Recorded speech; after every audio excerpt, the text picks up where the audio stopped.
The tale unfolds in the Silver Dragon Dungeon, a prison guarded by two fearsome dragon sentinels. The Silver Dragon Queen, Roswies, arrives, ordering the guards to leave so she can confront the prisoner alone. Bound in chains before her is none other than Leon Cosmo, the legendary dragon-slaying hero. With a sly grin, Roswies taunts him, asking how it feels to be at the mercy of the dragon clan. Leon's response is curt. He wishes only to die. Amused, she steps closer, lifting his chin to examine his face. His defiance, coupled with his striking looks, intrigues her. She drags a sharp nail across his cheek, leaving a shallow cut. Leon turns his head away, refusing to give her the satisfaction of seeing him falter. If she intended to kill him, he urged her to make it quick. Roswies, however, was not in a hurry. She licked the blood from his wound, proposing that he join the Silver Dragon clan. Leon mocked her suggestion, questioning if she was worthy of such an ally. Enraged by his insolence, she whipped him with her tail, slamming his body into the wall. With her foot pressed against his chest, she marveled at his audacity. This was no ordinary man. Leon Cosmo, once hailed as humanity's greatest hero, had been betrayed and left to languish in captivity. His dreams of eradicating the Dragon Clan and cementing a legacy were shattered. Roswies sneered, reminding him of his fall from grace. With no heir and no future, his name would fade into obscurity. Despite her taunts, Leon warned her not to underestimate humans. The Dragon Queen seized him by the neck. Tightening her grip, she reflected on how stubborn he was. Then, with a commanding tone, she asked if he was ready to beg for mercy. He revealed her first mistake, being alone with the strongest dragon slayer. Her second mistake, he explained with chilling clarity, was tasting his blood.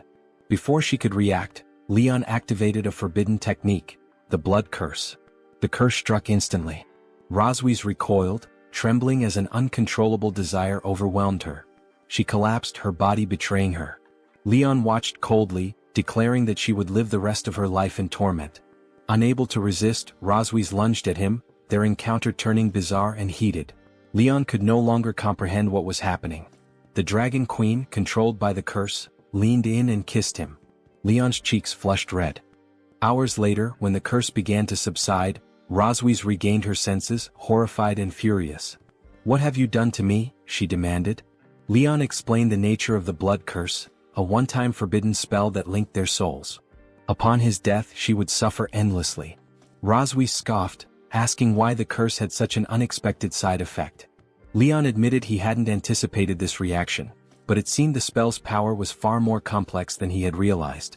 Blushing with embarrassment, Roswies understood the grim implications. Dragons adhered to strict monogamy, and this bond would doom her future. She would never take another mate, bear offspring, or explain this disgrace to her clan. Ironically, Leon had achieved his revenge. She had mocked him for lacking a successor, yet now she faced the same fate. Enraged, she prepared to strike, but Leon stopped her, his voice steady. "You don't need to kill me. I'll die soon anyway." As his life faded, he made a final request, that she live in hatred and pain, bearing the weight of his curse. Moments later, Leon drew his last breath. Roswies stood frozen, grappling with the reality of his vengeance. This mere human had exacted his revenge in a way she could never have anticipated. Refusing to let his defiance be his final act, she marked his chest with the silver dragon emblem. Leon Cosmo's life had been extraordinary. At 5, he killed a vicious dog with his bare hands, earning the attention of a master dragon slayer who made him an apprentice. By 10, he entered the Imperial Dragon Slayer Academy, graduating 4 years later as its youngest and most esteemed student. At 15, he became a hero, slaying dragons and reclaiming territories for the Empire. His name inspired hope across the land until his capture 2 years ago. Now, Leon awoke with a scream, his hand instinctively clutching his chest. Gradually, Leon's breathing steadied as he calmed down. He looked around, finding himself in a strange room. Confused, he wondered where he was until the door suddenly opened. A small girl stepped inside, her innocence and beauty striking him. Blinking, he struggled to make sense of the situation. Rising from the bed, he gazed at her. She seemed so pure he thought she might be an angel. Surely he had died and ascended to heaven after his service to humanity. But he was wrong. "What's your name?" Leon asked, still in disbelief. The girl smiled sweetly. "Her name is Moon." Though her response made him feel oddly happy, something about her was strange. Her hair, a mix of black and white, was unlike anything he'd ever seen. She mentioned her mother had told her the name meant the moon, further confusing Leon. Did angels even have mothers? When he introduced himself, Muen beamed with excitement. Leon means lion, she exclaimed. Surprised, he asked how she knew that. She smiled again. That's what my mother told me. A growing unease gripped Leon. What's your mother's name? He asked cautiously. Rosweiss, Muen replied cheerfully. Leon froze. The name hit him like a thunderclap and he quickly pieced it together. Am I your father? Muen grinned. Yes. Panic surged through him. How could this be possible? How could he have a child with Rosweiss? Before he could process it, Muen turned to the door. Her mother stood there, sending chills down Leon's spine. Mama, Daddy's awake. Muen called out, running to her. Rosweiss's lips curled into a smile, not the one her daughter expected. While Muen believed her mother was happy because she visited him daily, Rosweiss wore a wicked grin as she stroked her daughter's head. Go outside and play, dear, Rosweiss said sweetly. Your father and I need to talk. Once Muen left, Leon stared at Rosweiss in disbelief. Is Muen really our daughter? Yes, she confirmed, closing the door behind her with her tail. She's our biological child? Leon's mind raced. Why did you have the child? Why did you save me? You've been asleep for 2 years, Rosweiss replied coldly. I haven't forgotten what you did to me and I'll never let it go. Anger flared in Leon's eyes. I never wanted this. We're different, we can't coexist. Rosweiss's expression darkened. Oh, it was torment for you, was it? Her tail wrapped around his leg, yanking him onto the bed. She climbed on top of him, tearing his shirt open as a cold gleam lit her eyes. Chanting a spell, she activated a mark to bind him to her forever. Leon begged her to stop, but she ignored him, pressing her hand to his chest. A glowing magic circle appeared, forever marking him with her dragon emblem. You'll never leave me, Rosweiss declared. From now on you're mine. Leon realized the mark would doom him. His comrades would see it as a sign of betrayal, believing he'd surrendered to the dragon clan. Dragon's vengeance was infamous, an obsessive, inhuman need for retribution. Rosweiss didn't just want him defeated. She wanted him humiliated, broken, and enslaved. As the spell completed, Leon felt an overwhelming desire he couldn't control. For Rosweiss it was a triumph. The greatest dragon slayer in human history was now her slave, her companion. Word spread quickly through the Silver Dragon Castle. The queen's husband had awakened. Even the maids noticed her unusually good mood. Hiding in a corner, Leon overheard whispers of his supposed new status and was horrified. Rosweiss had publicly declared him her husband. No one knew how terrifying she truly was. She had spent an entire day and night with him, leaving his body nearly broken. His waist felt shattered, but his spirit burned with fury. I won't stay here as her plaything, Leon vowed. Late at night, he slipped out of his room, heading for the castle's side door. 4 dragon guards stood watch, making escape seem impossible. The castle was oddly quiet, with far fewer guards than he remembered from 2 years ago. Something felt off. While searching for a way out, he stumbled upon a hidden hole in the grass. Faint light shone from the other side. Unsure if it was a trap, Leon didn't hesitate. He had to escape no matter what. Crawling through the narrow tunnel, he muttered a bitter farewell to the perverted dragon queen. As for little Muen, though she was adorable, she would have to stay behind, for now. On the balcony, Muen ran to her mother, eagerly announcing, "Father is digging a hole for the dog." The dragon queen, lounging in a bikini and sipping wine, chuckled at Leon's audacity. Muen tilted her head curiously. "When will you go and fish him back?" Rosweiss smirked and corrected her, "Not fish, darling. Say catch him back instead." Muen nodded, though a bit confused, and repeated, "Catch him back." As the night deepened, Leon finally escaped the castle and darted into the nearby forest. He was determined to climb the mountains ahead, where he hoped to see the border of human territory. Hours passed, and Leon felt certain the Dragon Queen wouldn't catch up. But his relief was short-lived. The sky darkened, and Rosweiss appeared above him in her true dragon form, wings spread wide as she praised his speed. "Impressive," she said, landing gracefully in front of him. Her smile was sharp, her tone teasing. "I distracted the guards and left that little escape route for you." Leon cursed silently, realizing her trap. Still, he bolted in defiance, though he knew returning to human territory now, with the Dragon Queen's mark on his chest, meant no one would believe he was still a dragon slayer. Rosweiss, clearly enjoying his defiance, swooped down and caught him effortlessly in her claws. Soaring high, she flew toward the human border, her grip unrelenting. After hours of flight, she dropped him near a border city, sending him crashing into the ground.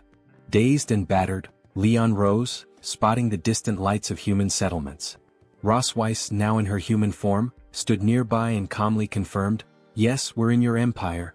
For most, such a sight would bring hope, but for Leon, it felt out of reach. Before he could react further, the mark on his chest began to glow, and an unbearable heat surged through him. Rosweiss smirked knowingly. I forgot to mention. When one bearer of the dragon mark desires intimacy, the other has no choice but to comply. The realization struck Leon like lightning. This was her final humiliation. Despite his efforts to resist, he was bound to her will. Grabbing her arm, Leon glared at her. "I'll repay every humiliation you've inflicted on me. Twice over." Amused, Rosweiss chuckled, her sharp gaze locking onto his. "I'll be waiting whether you return dead or alive." Hours later, beneath a tree near the border city, their twisted fate played out once more. The Dragon Queen seemed satisfied, but Leon was drained and quietly furious. Touching the mark on his chest, Rosweiss casually mused aloud, "Perhaps I'll bring you back here every month. It could be fun to visit your homeland." Leon gritted his teeth, his spirit unbroken. "I'm not your prey. I'll walk back with what little dignity I have left." Rosweiss raised an eyebrow. "Walk? It'll take you half a month to return on foot." "Don't underestimate human endurance," Leon snapped, determined to prove her wrong. Rosweiss smiled slyly, curious to see how long he could endure. She followed him silently, amused by his faltering steps. Hours later, Leon spotted knights patrolling nearby, Imperial Dragon Slayers. Hope surged through him. But Rosweiss's piercing glare warned him. If he called for help, she wouldn't hesitate to kill them. One knight approached. "Are you lost?" he asked politely. Leon forced a smile and lied, "No, just out for a walk." The knight dismounted, introducing himself as the captain of the 47th Squadron. "This area isn't safe for casual strolls," he said, gesturing to the dangerous wildlife in the jungle. He offered to escort them, leaving Leon caught in an impossible dilemma. Leon panicked as his hands trembled while he quickly thanked the captain for his kindness, insisting they had learned self-defense and could manage on their own. In truth, he wanted the captain to stay away. The captain's recognition of Leon's face put the Dragon Queen on high alert. Her eyes narrowed as she discreetly began channeling her power, ready to eliminate the captain if necessary. Realizing the situation was escalating, Leon acted swiftly. He grabbed the Dragon Queen's hand, pulling her close to his chest. With a nervous smile, he told the captain he'd been mistaken for someone else, joking that he had such an ordinary face. Even his wife, the Dragon Queen, occasionally mistook him. Leaning in, Leon whispered desperately, begging her to play along and promising to return with her if she helped him get rid of the knights. Amused, the Dragon Queen decided to indulge him. Together, they put on a convincing act, with Leon feigning affection as he held her close. The captain, clearly uncomfortable with the display, smiled awkwardly and excused himself, losing interest in their romantic moment. As soon as the knights left, Leon released the Dragon Queen, who looked visibly annoyed. Realizing his mistake, he quickly stepped back. "You were wise not to ask for help," she remarked coldly. "But let's be clear, just because we have a child doesn't make me your wife." Leon, catching his breath, replied, "I never wanted to be your husband." Satisfied with his answer, she smirked and turned to leave, reminding him of the long journey ahead. But before they could continue, Leon felt a sharp pain in his hand before collapsing unconscious.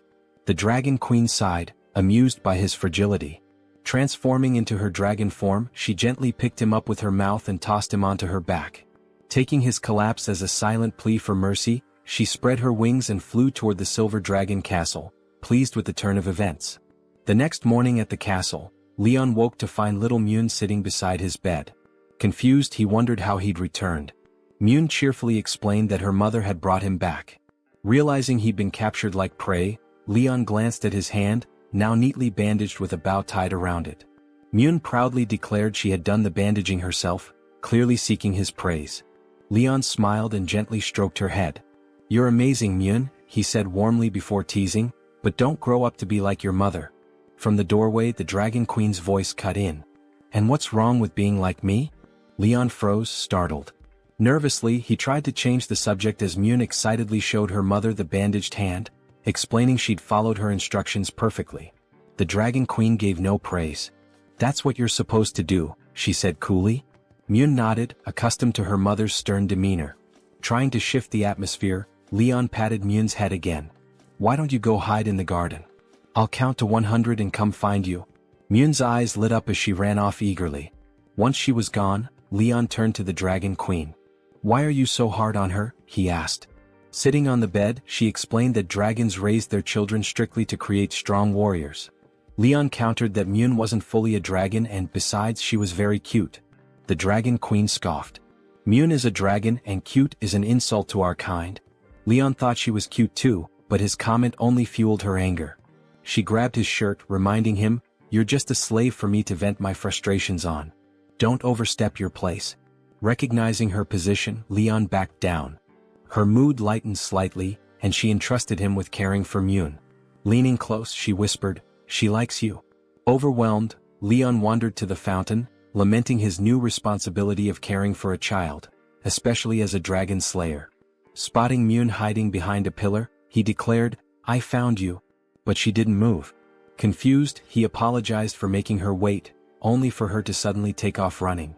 Leon chased after her, calling out, "Why are you running?" Myun dashed around a corner, leaving Leon momentarily disoriented as he lost sight of her. Predicting a child's mood was no easy task for him. It was becoming clear why the Dragon Queen had entrusted him with caring for the little one. Just as worry began to creep in, Myun suddenly appeared behind him, wrapping her arms around him in a hug. Startled, Leon recalled seeing her run past him earlier. However, Myun confidently denied it, explaining with a smile that since her dad hadn't found her, she had decided to look for him instead. Though puzzled, Leon concluded he must have been mistaken. Taking his hand, Myun insisted he follow her, promising to show him something special. As they moved, another girl eerily similar to Myun emerged from behind and silently observed them. Later that day, once the fountains were turned on, Myun gleefully painted on a canvas, thoroughly enjoying herself. Leon sat nearby, watching her with a warm smile, a surge of tenderness washing over him. For the first time, having a daughter felt good, like a soothing balm for his weary soul. While Myun played, Leon clenched his fists, teeth gritted in determination. He resolved to find a way to escape the Dragon Queen's grasp. Before he could act, Myun ran over, excitedly presenting a drawing. Leon took it with a cheerful smile, ready to offer praise, but his expression shifted to shock. The picture showed two girls. Thinking it was a simple mistake, he pointed at the second child and asked, "Why are there two of you?" With a tender smile, Myun replied, "That's my older sister." Panic set in as Leon processed her words. The girl he had glimpsed earlier wasn't a figment of his imagination. Regretting not addressing her earlier, Leon feared he might have upset her. Myun, however, reassured him that her sister wasn't angry, just a little shy about meeting their dad. Leaning his chin on his hand, Leon contemplated the situation. He had never met Myun's sister before, and it dawned on him how much the Dragon Queen had kept from him. Frustration bubbled up and he decided to confront her. In the Silver Dragon Castle library, the Dragon Queen was perusing letters when a tiny messenger dragon arrived with a note. The sound of hurried footsteps caught her attention, and moments later, Leon burst in, his frustration evident. He demanded answers, explaining how he'd learned about the older daughter while playing with Myun. The Dragon Queen, amused by his outburst, calmly asked what had unsettled him. Slamming his hand on the table, Leon declared his admiration for her dedication, acknowledging the effort it must have taken to raise two children. He even vowed to add her name to his family tree once he returned to the Empire. The Dragon Queen, smiling faintly, explained that she hadn't mentioned her eldest daughter because she didn't see it as relevant. Leon speculated that it might be because of jealousy over his bond with Myun, but the Dragon Queen seemed surprised at his eagerness to meet Noah. Deciding to humor him, she agreed to arrange a meeting but warned him to tread carefully. As night fell, Leon made his way to the kitchen, determined to win over his eldest daughter. He set about preparing a hearty meat stew with cream, a dish from his adventuring days, known for its sweet, comforting flavor. Tasting the rich broth, he clenched his fist with determination, imagining Noah smiling and declaring how much she loved her dad's cooking. Through the kitchen window, two maids watched him curiously. They found his efforts endearing, especially since he had recently recovered from illness.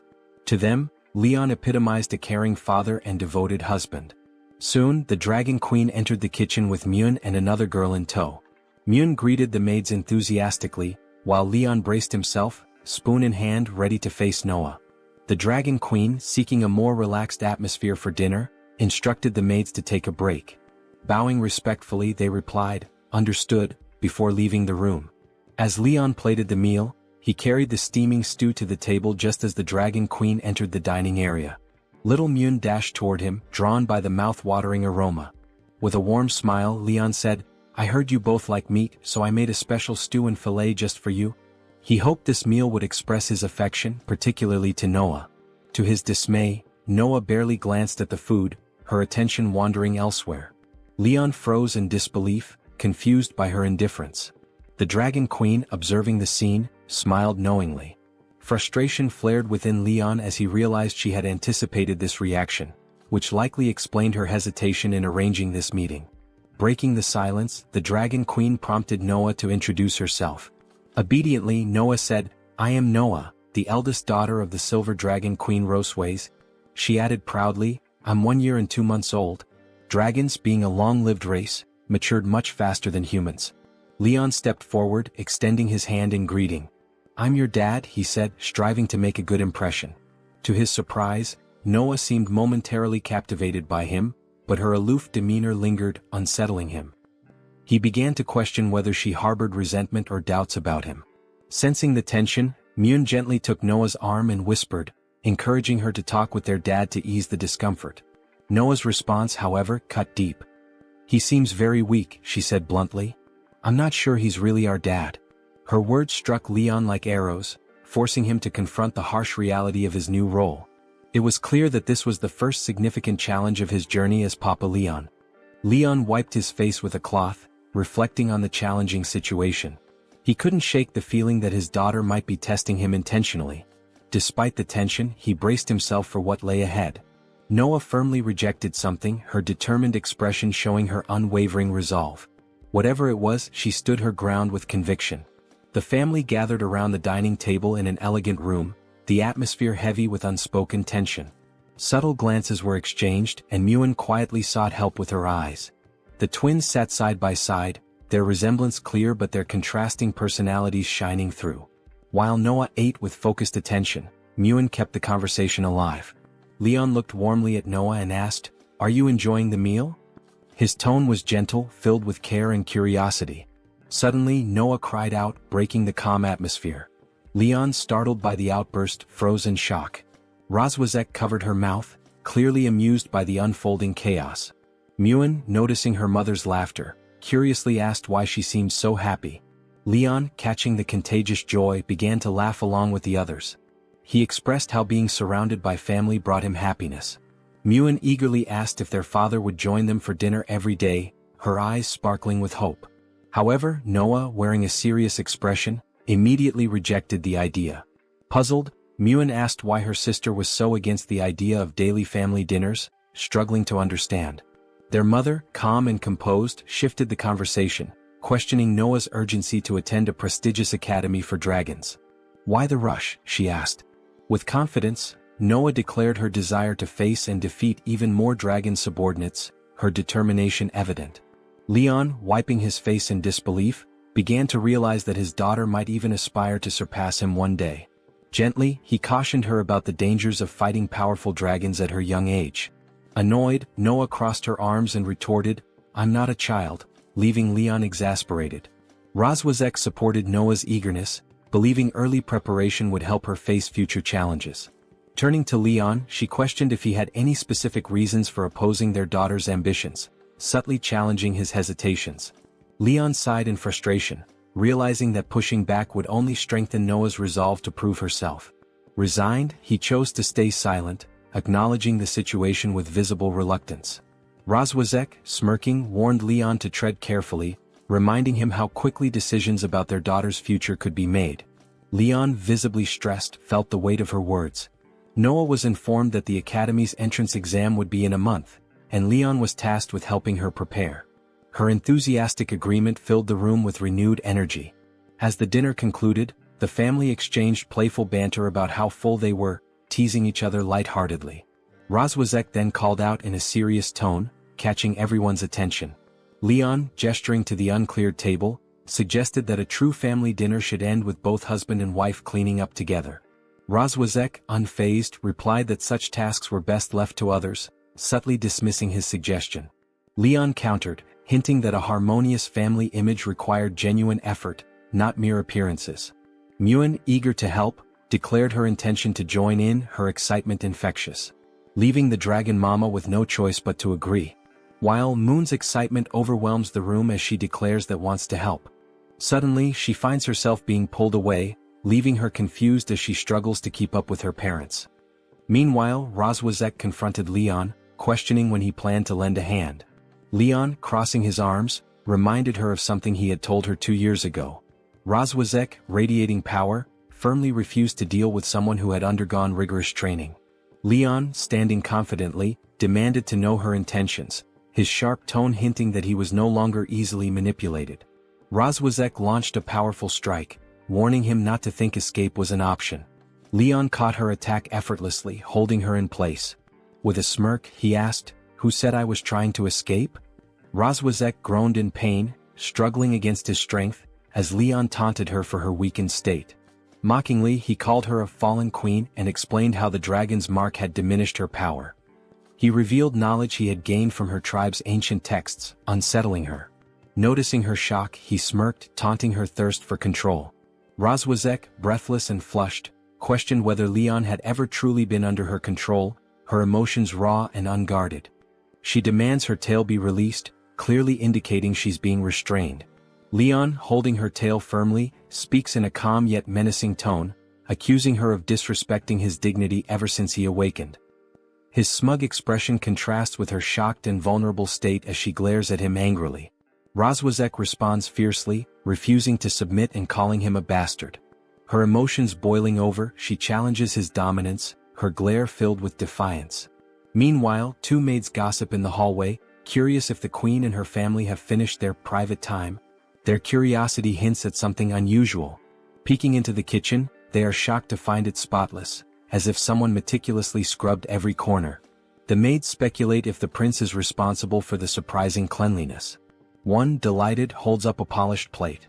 Meanwhile, Leon stands silently, observing the situation with a calm, focused demeanor. Holding Rozwazek firmly, he mocks her fall from grace, warning her to stay quiet to avoid being discovered by the maids. Rozwazek's eyes blaze with anger and determination as the door shuts firmly, reflecting her inner struggle against the humiliating circumstances. Leon smirks, tightening his grip, mockingly calling her his wife as he suggests they get started. His expression shifts to a cold, determined gaze, asserting his control over the moment. Rozwazek's eyes reveal exhaustion and helplessness as she barely responds, seemingly resigned to her fate. 3 days later, the scene shifts to a bright, majestic castle under a clear blue sky. Two sisters stand by their father's bedside, worried as he hasn't woken up in days. One wonders if he might be dead, but the other reassures her to wait. Suddenly, Leon reacts as Noah kicks him in the face. Groaning, he questions if any child would treat their parent this way. Leon regains awareness to find Muen by his side, eagerly reacting to his movement. Muen joyfully announces his return to consciousness, while Noah watches nearby. Confused, Leon wonders when he fainted. Rozwazek calmly offers to help him recall, triggering a flashback of her striking him and rendering the dragon mark powerless. Leon reflects on her overwhelming power, realizing how easily she could have ended him. Recovering, Leon sits quietly, observing Rozwazek, who has turned her back to him. Despite her intimidating strength, he notes her beauty and recalls that she is a dragon over 200 years old. Muen, noticing her father's stillness, innocently speculates he's stunned by their mother's appearance. Rozwazek, caught off guard as something strikes a nearby surface, turns in surprise. Leon picks up a flower accessory from the floor and gently places it on Rozwazek, saying it suits her. Surprised, she questions his gesture. Leon chuckles, joking about combing his master's donkey as a child, claiming he has a knack for such things. Muen curiously asks what a donkey is, catching him off guard. Smiling, Leon explains that donkeys are smaller and more stubborn than dragons, mimicking their behavior to amuse her. Rozwazek, watching intently, notes the stubbornness she shares with donkeys. Suddenly, she strikes Leon, sending him reeling. Wincing, he reassures Muen he's fine when she expresses concern. Rozwazek assigns Leon the task of teaching the girls to write, leaving him stunned. Muen cheers at the news, while Noah confidently claims she already knows how. The sisters race to the study room, excitedly discussing their pens. Meanwhile, Rozwazek informs Leon of her sister's upcoming visit and instructs him to avoid meeting her. Leon, surprised, questions why he's being excluded. Rozwazek reminds him of his new role within the Silver Dragon clan and the 2 years he spent in a coma due to a mysterious illness. She emphasizes that he must maintain a fabricated identity if forced to meet her sister. Leon listens intently, processing the situation. With a serious expression, he acknowledges her instructions, addressing her respectfully as Your Majesty. After Rosways leaves, Leon ponders whether he will truly follow her orders. Standing alone, he begins plotting ways to embarrass her in front of her sister. The scene transitions to the children's study room in Silver Dragon Castle. Leon sits at a table, patiently teaching Noah and Myun to write their names. Demonstrating step by step, he provides examples and asks them to copy his writing. Myun appears excited, while Noah's expression is more serious. Studying his writing, Noah comments that it's not as good as their mother's, hinting at her high standards. Leon feels a twinge of frustration but doesn't respond. When he gets up to leave, Myun curiously asks where he's going. Leon explains he needs to deliver something to their mother, assuring them he'll check on their progress later. Noah doubts his seriousness, but Myun teases her sister for looking happy. Flustered, Noah denies it and insists they focus on practicing. The scene shifts to the grand gates of Silver Dragon Castle, where soldiers and nobles gather for a formal event. Isha Melkvi, the Red Dragon Queen, makes a striking entrance with her fiery red hair and regal attire. Rosways rushes to greet her sister warmly, their close bond evident in their reunion. Isha compliments Rosways on her vibrant appearance. Slightly flustered, Rosways modestly disagrees. Curious, Isha asks about Rosway's husband, having heard he's recently woken up. Disappointed by Rosway's explanation that he's unwell and unable to meet her, Isha teases her about her quick marriage and child, implying a strong connection between the couple. Defensive, Rosways denies any past or future attraction to Leon, dismissing the notion of a harmonious relationship. Isha smirks, amused by her sister's steadfast demeanor. Suggesting they chat in the garden, Rosways leads the way. Meanwhile, Leon observes the sisters from a distance using a telescope.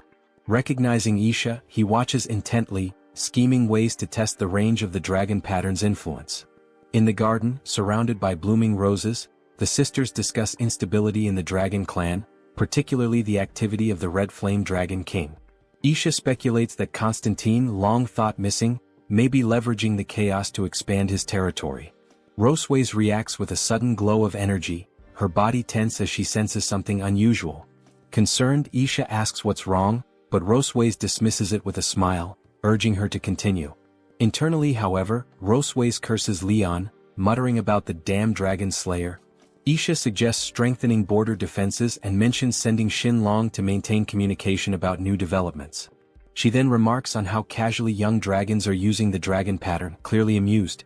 As Isha continues to speak, Roswais feels the dragon pattern growing stronger, wondering what might happen if this continues. Isha then turns her eyes to Roswais, asking what is going on and realizing she is blushing. Roswais answers that she forgot something important and will be back in a few moments. Curious, Isha asks if she needs help and angry, Roswais deny her a company. Isha, realizing what's happening, smiles while thinking about the couple's games. Back in the castle, Leon lounges in a chair, amused by his experiment with the dragon pattern. He wonders how long Rosways can endure its effects. Suddenly, the door bursts open and Rosways storms in, seething with anger. Grabbing Leon by the collar, she accuses him of activating the dragon pattern to humiliate her in front of her sister. Leon quickly adopts an innocent expression, looking at her with mock affection. "Is it wrong for me to want you?" he asks, his tone soft and pitiful. Rosways freezes, her face flushing a deep red at his unexpected words. Letting go of his collar, she covers her face with her hand to hide her embarrassment. Leon smirks inwardly, pleased that his act seems to have worked, even as he wonders if she now feels disgusted by him. Blushing deeply, Rosways turns away and accuses Leon of being shameless. She reminds him that he's merely a defeated prisoner and has no right to speak such nonsense. With a stern tone, she tells him to put away his dirty thoughts. Leon remains silent, offering only a calm smile, while Rosways, her face still flushed, glances back at him and thinks, "I came here to confront him, so why did his words catch me off guard?" Storming out with an angry blush, she warns him that he got lucky this time, but if he tries such antics again she won't let it slide. Leon, amused, watches her leave and inwardly chuckles, thinking how a single word managed to fluster her so much. Reflecting on the situation, he notes how powerful the dragon pattern truly is. Yet, as he dwells on her reactions, he feels his heart racing unexpectedly. Shaking his head, he mutters to himself, "Cosmode, wake up. Stop thinking nonsense. The kids are still waiting for me." But it's clear that the growing tension between him and Roseways is steering the story into new territory. Back in the study room, Noah practices her writing with serious focus, while Myun, slacking off, wonders aloud why their father hasn't returned yet. Later that evening at Silver Dragon Castle, Aisha bids farewell to Roseways, announcing that she's leaving. Roseways waves her off, urging her to travel safely. Aisha transforms into her red dragon form, playfully teasing her sister to let her meet Roseways' husband next time. Roseways agrees but quickly shifts the subject. As Aisha soars into the night sky with her knights, Roseways watches her departure with a pensive expression, thinking, "I expected trouble in this chapter, but this wasn't the chaos I had anticipated. What mischief lies ahead for this family?" Gritting her teeth with renewed determination, Roseways thinks, "Damn Dragon Slayer. He still hasn't learned his lesson." Somewhere else in the castle, Leon sneezes repeatedly, wondering if someone's talking about him. He returns to the study room reading a bedtime story to Noah and Myun. As the girls fall asleep, Leon quietly closes the book, tucks them in and whispers, "Don't catch a cold." He tiptoes out, carefully shutting the door. Suddenly, Roseways slams her hand against the door with a loud thud, startling him. Her serious expression catches him off guard as she demands, "Where are you planning to go?" Leon, awkwardly scratching his head, asks, "Is your sister gone?" Roseways smirks slyly, replying, "We still have things to settle tonight." Grabbing his collar, she drags him along, ignoring his protests. In the Silver Dragon Queen's bedroom, Leon places a tub of steaming water on the floor with a thud, asking, "The hot water's ready. What do you need it for?" Roseways stretches out her legs, looking at him with a commanding air. "I've been walking all day. Wash my feet," she orders. Leon stares at her, stunned. His disbelief turns to frustration as he sighs and removes her heels, thinking, "I'm a dragon slayer, and now I'm reduced to washing a dragon's feet." As he begins, he glances at her feet and wonders how many dragon slayers have been brought low by her. Roseways notices his lingering gaze and narrows her eyes. "What are you thinking?" she asks, her face tinged with suspicion and a faint blush. Before she can press further, Leon smirks mischievously and plunges her feet into the scalding water. "Get down here," he says half-jokingly. Roseways recoils instantly, yelling, "It's too hot, you idiot." She kicks him under the chin, sending him flying back. Leon hits the ground hard, coughing up blood. With an icy glare, Roseways steps on his chest, pinning him down. "You did that on purpose, didn't you?" she accuses, her tone cold.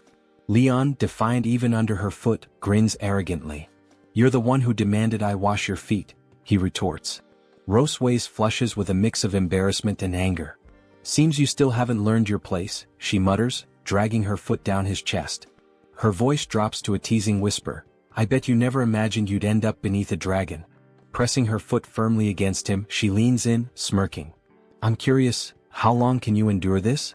Leon, his face flushed, looks up at her with steely defiance. "I won't give in to a dragon's games," he thinks, steeling himself for whatever comes next. With a swift motion, Leon grabs her leg and stands up with a confident grin. "I've tried pig trotters, cow trotters, goat trotters, but dragon trotters? Now that's a first." Roseways' eyes widen in shock, her face turning crimson. "What are you doing?" she exclaims. Without hesitation, Leon playfully bites her leg. "Tonight's snack, raw dragon claws?" Roseways lets out an enraged scream, threatening to kill him. The next morning, Moon and Noah wake up. Moon is still half asleep, while Noah is already wide awake. When Roseways enters the room with her leg wrapped in bandages, Moon notices and asks, "Mom, why are you limping?" Roseways brushes it off. "It's nothing." Meanwhile, Leon walks in sporting a bandage on his cheek. Moon turns to him curiously, "Dad, why do you have bruises on your face?" Mirroring Roseways' posture, Leon crosses his arms and replies, "It's nothing." Moon places her hands on her hips, staring at them both with suspicion. Suddenly, an idea lights up her face. "You must have been playing a fun game without me," she exclaims, raising her hand excitedly. "I want to play too." Noah, observing her sister's enthusiasm, sighs quietly but says nothing. Later, Leon and Rosewise stroll through the gardens of Silver Dragon Castle. They walk side by side in awkward silence, each lost in thought. A maid nudges her companion and whispers, "Look. The queen and the prince are on a date."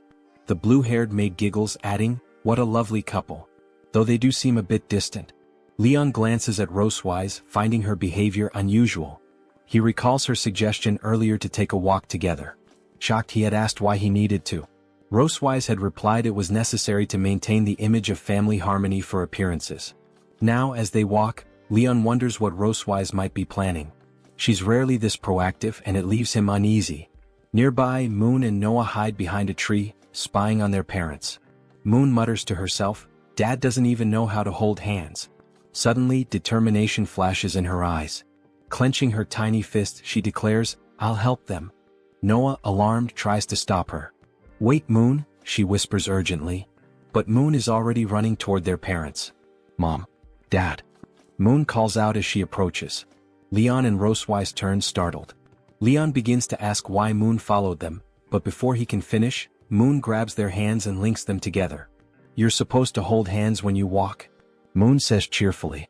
Spinning around, she runs off, saying she's going to play with her sister. Leon looks down at his hand in Rosewise, bewildered. Watching Moon leave, he wonders where she learned such things. Back at the tree, Noah pinches Moon's cheeks in frustration. "You didn't listen to me?" Moon, tearing up, promises to behave and asks her sister to let go. Leon and Rosewise continue their walk, still holding hands, their faces flushed. Breaking the silence, Leon looks away awkwardly. "This is unexpected. What should I do?" Rosewise, blushing, softly replies, "It's okay. Just hold my hand for now." As they stroll, Leon remarks, "You're unusually calm today. It's making me nervous." With a smirk, Rosewise teases, "It seems I've finally tamed you. Now you're the one feeling unsettled." From behind a tree, Moon and Noah observe their parents with curious eyes. Leon glances at Rosewise and reflects on how she usually maintains a dignified demeanor as queen. He never expected her to be so flustered by something as simple as holding hands. After a pause, Leon brings up a topic. "Have you noticed how Moon calls me Dad, but she calls you Mother? It feels formal." Rosewise looks away. "Is there really such a big difference between Mother and Mom?" Leon smiles warmly. "There is. Mom feels closer, more affectionate. Maybe it's worth trying." Rosewise hesitates but eventually nods, her expression softening. "All right. I'll think about it." Leon chuckles, expressing it's good. "I bet they'll feel closer to you that way." Rosewise's cheeks turn bright red, caught off guard by Leon's cheerful demeanor. She quickly composes herself, nodding. "I'll try it next time," she says. Leon, noticing her sudden enthusiasm, raises an eyebrow. "Why are you speeding up?" They continue walking in the garden when Rosewise unexpectedly asks, "Do you ever feel homesick?" Leon gives her a skeptical look. "Why bring that up? It's not like you're letting me go back anyway." Rosewise sighs. "I can't send you home, but there's something that might ease your homesickness a little." Intrigued but silent, Leon follows her as she leads him to the large warehouse doors of the castle. Stopping before them, he eyes the doors curiously. "What is this about?" Rosewise gestures to the doors. "It doesn't have an official name. Call it a warehouse, a utility room, or whatever you like." She unlocks the door with a key and guides him inside. As Leon looks around, his eyes widen. "A dragon's treasure trove," he mutters, picking up a bracelet. "If this were in the Empire, it'd easily be worth hundreds of thousands of gold coins." Rosewise explains, "That bracelet was a gift from my grandmother when I was a child. Besides spoils of war, this room holds items that are personally significant to me." Leon looks at her thoughtfully. "I've never heard you talk much about your family, except for your sister." Rosewise's voice softens. "I never met my parents. My sister and I were raised by our grandmother." Surprised, Leon shares, "That's similar to my story. I grew up in an orphanage, never knowing my parents until I was adopted by my master and his wife." He glances at her. "Why bring me here?" Rosewise walks over to a treasure chest and opens it. "I thought this might temporarily help you forget your troubles." Still confused, Leon waits as she lifts the lid. His eyes widen in shock. "The black gold armor?" Rosewise smirks. "Haven't you always wanted to reclaim it?" Leon stares at her in disbelief. "Am I dreaming? Are you really giving it back to me?" Her cunning smile deepens, her eyes glinting mischievously. Yes, she replies. As Leon reaches out to touch the chest plate, a blue light suddenly emanates from it. He freezes, stunned. It's enchanted, with a dragon mark. Internally he thinks, black gold armor, my loyal companion, how did you end up in her hands? Rosewise, still smirking, says slyly, you've finally fallen into my trap. Leon clenches his teeth, glaring at her furiously. It seems another fiery clash between Leon and Rosewise is about to unfold. Leon stood frozen, shocked and confused. What are you planning, Rosewise? He asked, his voice tense. Beneath his feet, a glowing dragon pattern began to emerge, a spell tied to his armor, ready to activate the moment he touched it. Rosewise, her tone brimming with confidence, smirked. I've added a dragon pattern to enhance your armor's properties. Leon's unease deepened. He stumbled, clutching his chest as if in pain, cursing her under his breath. Damn dragon woman! He berated himself for letting his guard down, his body trembling under the spell's effects. Rosewise laughed wickedly. The enhanced dragon pattern has doubled its power, she taunted, leaning close to him.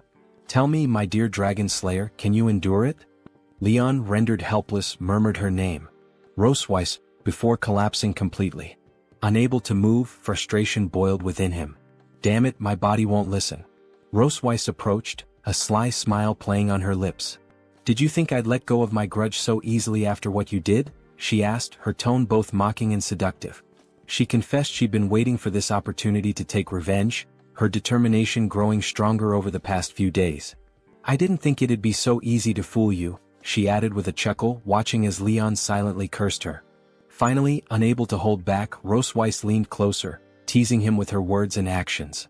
Was my performance convincing? She asked, a playful glint in her eyes. Leon's anger surged. Was everything you said and did up until now a lie? He demanded. Her smile softened. No, she admitted. I haven't lied. My feelings are real. Her voice grew warm as she confessed her affection for him. Removing the barriers between them, Rosewise laughed softly. I guess I like being conquered by you, she declared, addressing him as her husband with finality. Leon lay there, his body exhausted, feeling like a bedridden patient. Yet, amidst the chaos, their feelings finally emerged, transforming the intense moment into one of mutual understanding. Hours later, Leon sighed, relief washing over him. As he looked up, he noticed Rosewise watching him with a content expression.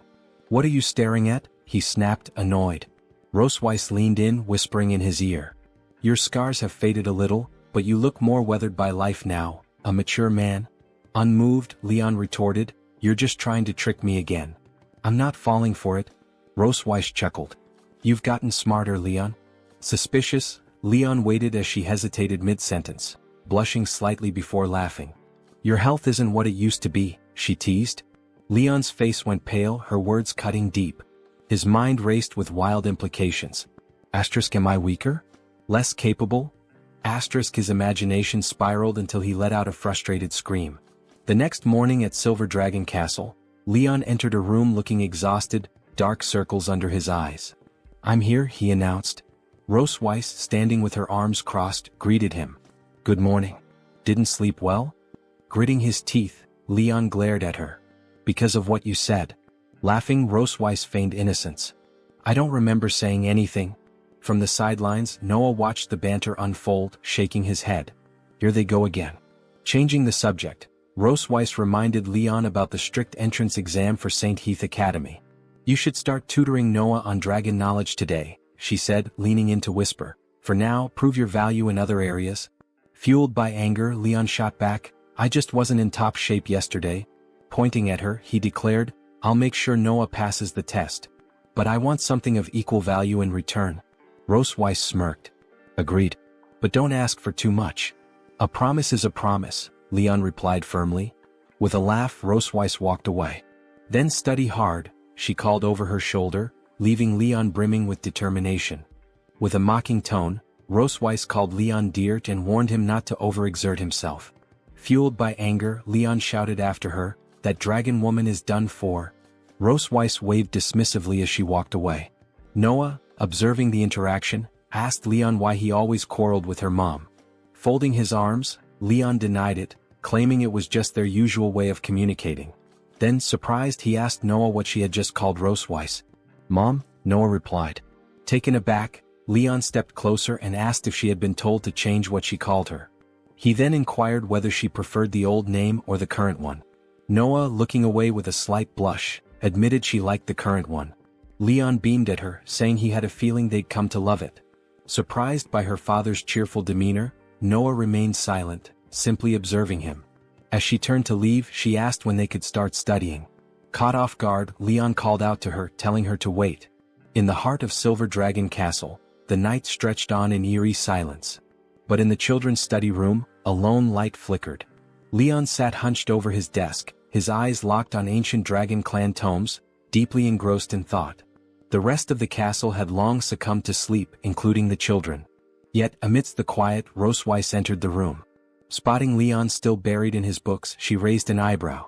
"You're still awake?" she asked, her voice a mix of surprise and pride. Leon didn't look up, tapping his temple with a pen as if piecing together a complex puzzle. Noah's quick to grasp concepts, he muttered, half to himself and half to Roseweiss.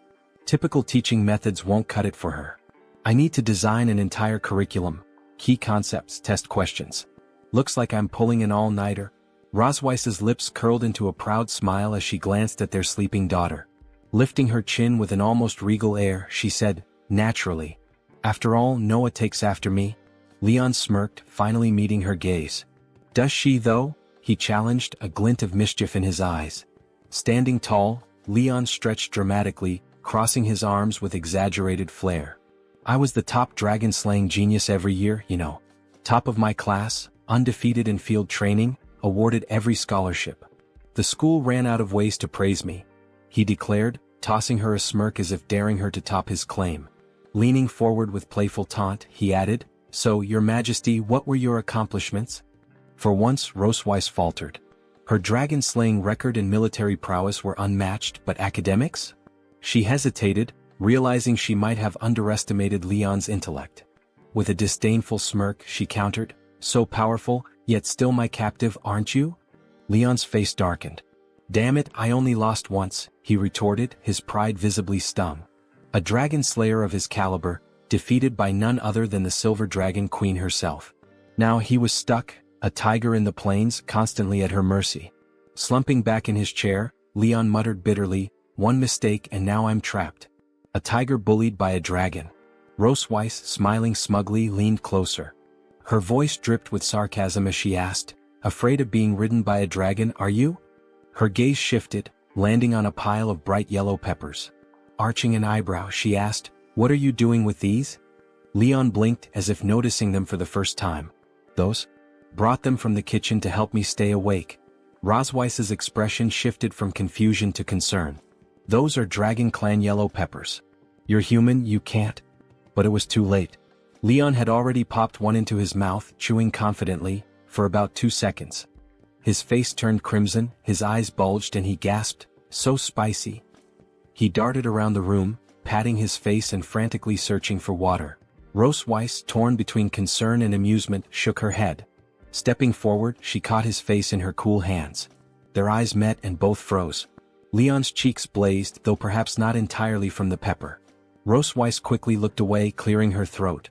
"My hands are cool," she said casually, though her voice betrayed her composure. "It might help."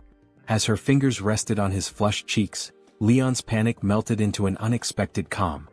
Her touch was soothing, calming the fiery sting of the pepper in a way that was gentle, not jarring. Leon closed his eyes, letting the coolness of her fingertips ease the burn, which slowly began to fade. Despite himself, he felt an unexpected sense of comfort in the simple gesture.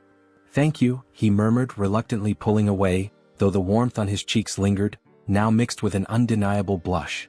Ross dropped her hands and stepped back, her expression unreadable as she turned to leave. "Get some rest and don't eat the peppers again," she said, her sarcasm slipping in as she moved toward the door. Leon nodded, muttering a half-hearted, yeah, got it," though his gaze lingered on her retreating figure. When she was gone, he groaned, fanning his flushed face. The memory of her touch seemed almost hotter than the pepper itself. Yet, reality quickly intruded as he recalled her usual treatment. Crossing his arms, he muttered to himself, "Squeezes you dry and then blames your lack of endurance when you can barely stand." Scowling, he shook his head. "You can't go soft on her or you'll end up bedridden." Determined, Leon grabbed a book and began flipping through its pages, his eyes lighting up as he stumbled across something promising. Black Dragon Pill, he read aloud, excitement bubbling in his voice. A highly effective body-strengthening elixir that nourishes and stabilizes the core. Jackpot? A grin spread across his face as he studied the entry like it was a treasure map. With renewed resolve, he began making plans to improve his resilience. The next morning, sunlight poured through the windows, and outside, a small yellow bird chirped animatedly to a larger white one perched nearby. Inside, however, the atmosphere was far from cheerful. Leon sat across from his daughter, Noah, holding back a grin as he reviewed her test. "I just finished grading your test," he said, trying to keep a straight face. "Out of a possible 100 points, want to guess what you got?" Noah fixed him with her usual deadpan stare, her expression unreadable. 50? Leon snorted, pulling the test paper out with dramatic flair. "A whole 62 actually. You underestimated yourself?" Noah's eyes narrowed as she scanned the paper, her small hands tightening slightly around it. Her furrowed brows revealed her displeasure with the score. Leon softened as he watched her, noticing her serious demeanor.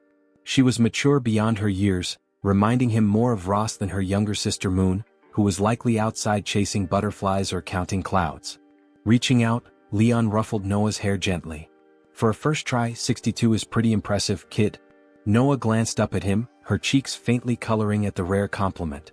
"Thanks," she mumbled, a touch of pride creeping into her usually stoic tone. Just as Leon leaned in to encourage her further, a sudden coughing fit overtook him. Turning away, he rubbed his throat with a wince. "Sorry about that," he croaked, his voice rasping. His throat burned, a sharp reminder of the yellow dragon clan peppers he'd foolishly eaten the night before. "Why did I think wake-up peppers were a good idea?" he thought, grimacing. Noah's expression shifted as though something had clicked. She rummaged in her pocket and produced a small tin, holding it out to him. "Dragon throat lozenges," it read in elegant script. Leon blinked in surprise.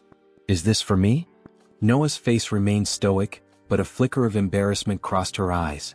"Mom said to give it to you," she said, her tone slightly cooler, as though distancing herself from the gesture.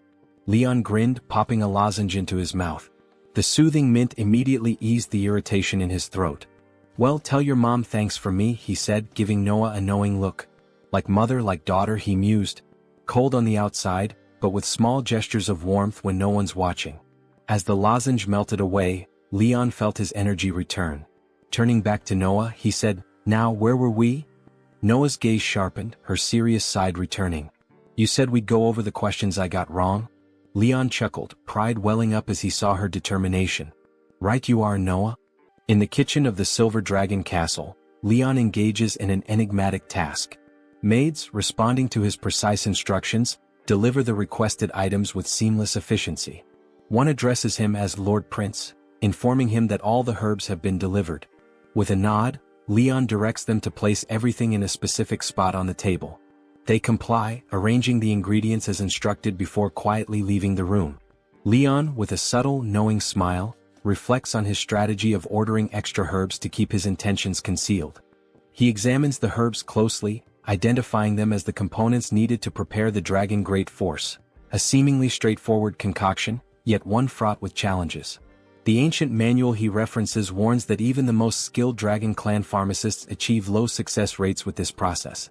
Undeterred, Leon begins his work. He recites the steps from memory, meticulously grinding and mixing the herbs before adding them to a pot in a precise sequence. Hours pass as he labors with unwavering focus, but frustration builds when his efforts end in failure once again. With a loud, anguished scream, Leon laments the ruined concoction, staring at the charred remnants. He mutters about the difficulty of achieving the final purification and separation step, despite following the manual's instructions perfectly.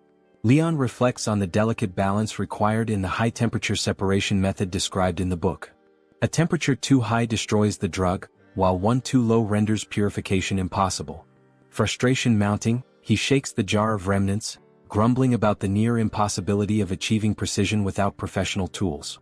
However, recalling his master's advice to seek alternative approaches, he begins considering new methods to separate the medicinal residue.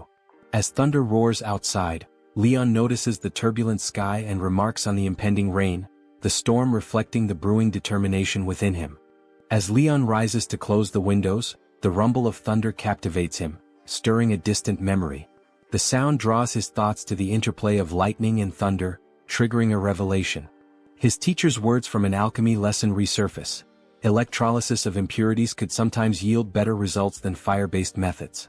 Inspired, Leon's eyes light up with newfound determination as he wonders if the thunder element could be harnessed for separation, a method absent from the ancient manual. Leon's mind races with possibilities. Lightning magic, his specialty, may hold the key to refining the dragon great force. Though his powers are still recovering from the forbidden technique he used on Rosweiss, he believes the magic he has regained will be sufficient for this delicate process. Setting aside the traditional methods, Leon channels a steady flow of lightning energy, guiding it carefully into the mixture. Sparks dance in the air as he manipulates the process with absolute precision. After half an hour of meticulous effort, Leon steps back and takes in the result. A triumphant smile spreads across his face. It worked. He succeeded in refining the dragon great force. As the storm outside continues to rage, Leon savors the quiet victory within the castle kitchen. Placing the medicine in a small box, he remarks to himself how surprisingly simple the Dragon Clan's medicine is to create. Just then Muon, his cheerful daughter, bursts into the kitchen, her curious eyes immediately spotting the small chocolate-like object in Leon's hand. Tilting her head, she asks with innocent curiosity, "Dad, what are you making?" Leon glances at her, momentarily startled. Casually he replies, "It's something good." But as her sweet voice fully registers, he pauses, staring at her in silent thought. Muon, undeterred by his vague answer, looks up at him expectantly, her enthusiasm unshaken. Realizing her presence, Leon snaps out of his reverie. "Muon," he exclaims, surprised. Quickly closing the box, he pats her head with a reassuring smile. "It's nothing really," he says. But Muon's curiosity doesn't waver. "Is it candy?" she asks, her eyes flicking to the box in his hand, her excitement growing. Leon chuckles softly, shaking his head at Muon's curiosity. Holding up the closed box, he explains with a warm smile, "It's not candy, it's medicine. Something I made for your mom." Muon's cheerful demeanor shifts to concern as her brows knit. "Medicine? Is Mom sick?" she asks, her voice laced with worry. Leon kneels to her level, gently patting her head. No, he reassures her, his tone soothing. "Your mom has just been very busy lately, so I thought I'd make something to help nourish her. Don't worry, okay?" While Muon seems reassured, Leon smirks inwardly at his own misdirection, thinking to himself, "Actually, this is for me. I'll need it to recover properly." Muon, still earnest, gazes at him and declares, "Dad, you have to take good care of Mom, okay?" Leon's smile softens as he responds warmly, "Of course. That's what a dad should do." Yet beneath his calm exterior, his thoughts take a mischievous turn. Concealing a darker expression, he muses, "Once I'm fully recovered, I'll definitely take very good care of her," letting out a quiet chuckle. Later that stormy night, with heavy rain and rolling thunder echoing outside, Leon sits in his bedroom, absently tossing the medicine box in his hand. Despite his success in refining the dragon great force, doubts linger in his mind. He wonders if the Dragon Clan's nutritional supplements might have unforeseen effects on humans. Catching the box mid-air, he frowns and mutters to himself that it's best to set it aside for now. Suddenly, Ross Weiss appears, her expression one of surprise mixed with incredulity. She seems skeptical that Leon could produce medicine in such a basic environment. With her usual air of superiority, she extends her hand, demanding in a commanding tone, "What did you refine? Let me see it." Leon hesitates, gripping the box tightly. Meeting her gaze, he sighs, finally handing it over. "Even if I refused, you'd just resort to violence and take it anyway," he mutters, exasperation evident in his voice. Ross Weiss takes the box and examines its contents closely. A faint smile graces her lips as she observes the dragon great force. "Impressive," she remarks. "You've managed to refine a perfect dragon great force under these conditions. Truly remarkable, Leon." "What's that saying? The man of letters and the man of arms?" Leon blinks in surprise, marveling internally at her reaction. She didn't mock me this time? With a sharp click, Ross Weiss closes the box and hands it back to him.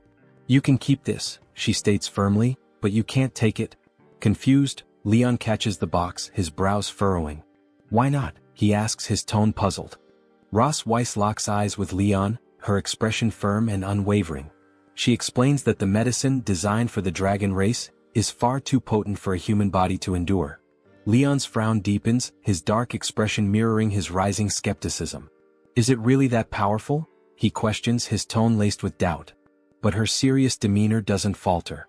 Yes, it is, she responds. As a human, you cannot withstand its effects. Her voice softens slightly, almost as if trying to dissuade him. Yet Leon's pride surges. With a defiant smirk, he pulls the dragon great force from the box. I've defeated countless dragon kings without the power of a dragon, he boasts arrogantly. Why would I fear a single pill? Alarm flashes in Ross Weiss's eyes as Leon swallows the pill without hesitation. Leon, she shouts, her voice filled with concern, but he only grins defiantly. Courage is the hymn of mankind, he declares boldly. The pill's effects strike instantly. A torrent of power floods Leon's body, overwhelming him. His heightened senses teeter on the brink of chaos as agony overtakes him. Collapsing to his knees, he clutches his chest, his face contorted in pain. You reckless fool! Ross Weiss yells, her anger mixing with worry. Do you know how rarely I use healing magic? Without hesitation, she rushes to his side, attempting to cast a spell to stabilize him. Let me try to break down the pill's effects, she urges urgently. But Leon, fueled by sheer determination, shakes his head. His darkened gaze meets hers as he grabs her hand, halting her mid-spell. Leon, don't move, she pleads, her voice rising in alarm, but her words are drowned out. A violent storm erupts from Leon's body, thunder booming and lightning crackling wildly. The raw energy engulfs him entirely, illuminating the room in bursts of searing light. Despite the agony ripping through him, Leon's voice cuts through the chaos, steady and resolute. Ross Weiss, he growls, his eyes burning with unyielding determination. Look carefully. His gaze locks with hers, his resolve unshaken. This is the courage and determination of mankind. Ross Weiss protests, but it's too late. Leon endures the excruciating effects of the dragon great force alone. Lightning dances around his body, the storm intensifying as thunder roars. His screams echo through the small space, a testament to the unbearable pain. Pushed away earlier, Ross Weiss can do nothing but watch, horror and awe warring in her mind. As she stares, realization dawns. Leon isn't just enduring, he's using his lightning magic on himself. Her disbelief grows as she tries to comprehend his reckless yet brilliant strategy. Minutes stretch into what feels like an eternity. Finally, Leon stops channeling his lightning magic. The raging storm begins to subside, leaving the room eerily quiet. His body still crackles faintly with residual energy, his figure illuminated by the dying sparks. Ross Weiss stands frozen, her eyes wide as she watches him. Leon has survived, his indomitable spirit etched in every labored breath. Leon's body gives in to the overwhelming strain, and he collapses to the ground. Leon? Ross Weiss cries out, rushing to catch him before he falls. Her voice is laced with genuine concern as she gently eases him into a lying position. With a careful hand, she brushes stray strands of hair from his face, her expression a mix of exasperation and worry. Gazing down at his unconscious form, she mutters softly, "You really are a madman." Despite her irritated words, a subtle tenderness underlies her tone. Standing, she casts one last glance at him before turning sharply. "Wait here," she says firmly, "I'll get the court physician."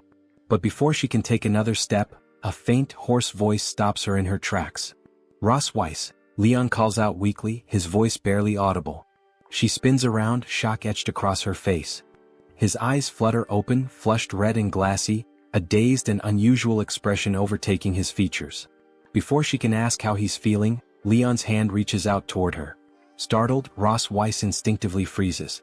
Suddenly, his hand grabs her tail. "What?" she gasps, her eyes wide with disbelief. She's caught completely off guard as Leon, smiling with an almost goofy, childlike grin, holds her tail tightly. "How on earth are you even awake?" she demands, her voice a mixture of confusion and embarrassment. Leon, ignoring her protests, clumsily sits up, his movements unsteady but determined. A deep blush spreads across his face as he presses his cheek against her tail, a soft giggle escaping his lips. "My wife," he murmurs affectionately, his voice hazy with delirium. "Where are you going?" Ross Weiss' face flushes crimson.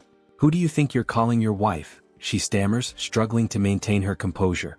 She tugs at her tail in an attempt to free herself. "Let go of my tail, you idiot," she demands, her voice trembling with frustration. But Leon tightens his grip, refusing to let go.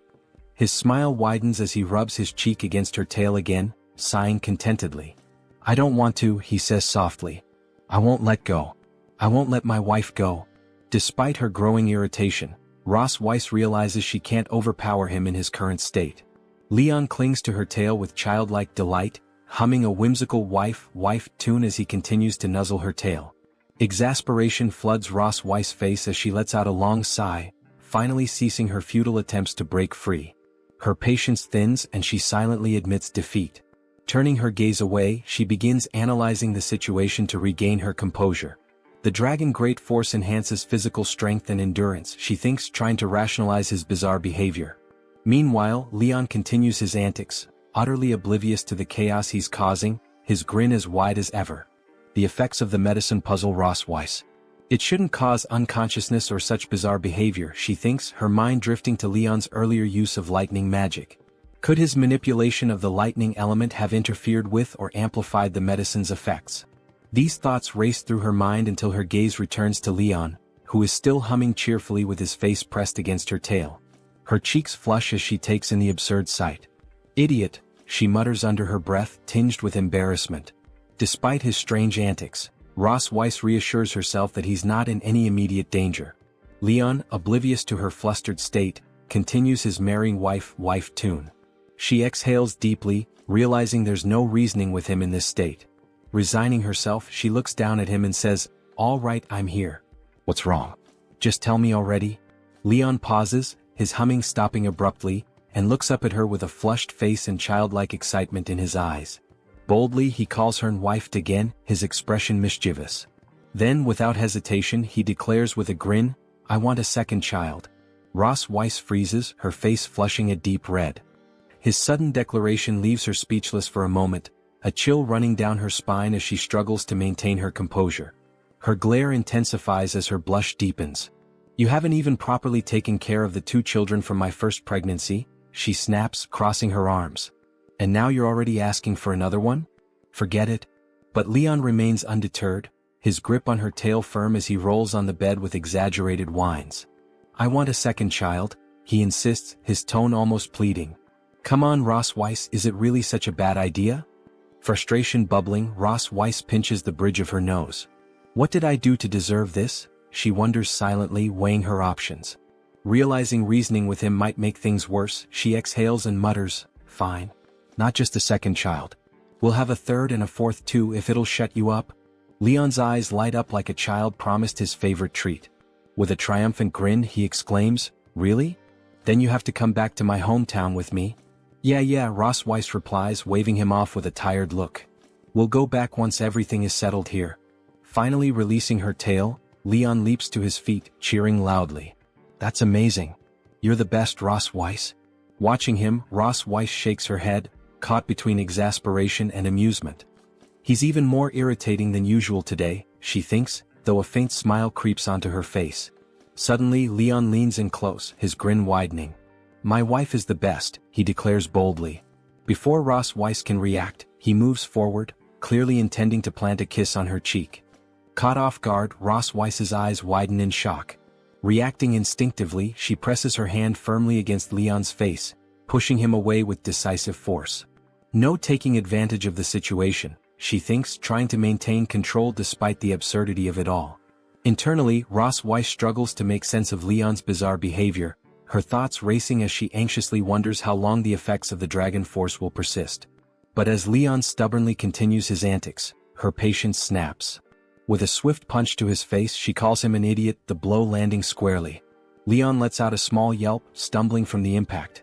Ross Weiss crosses her arms, glaring at him with frustration that barely masks her internal guilt for losing control. Leon, clutching his chest with exaggerated dramatics, groans in mock agony, only for Ross Weiss's irritation to shift quickly to panic. She rushes to his side, kneeling down, her voice laced with concern. Are you okay, you fool? She asks, her gaze scanning him for any serious injury. Leon's breathing grows heavy, his teeth gritted as he clutches his chest tighter. Wife, he groans weakly, I feel really uncomfortable. Suddenly, a bright light emanates from the dragon mark on Ross Weiss's chest, catching her completely off guard.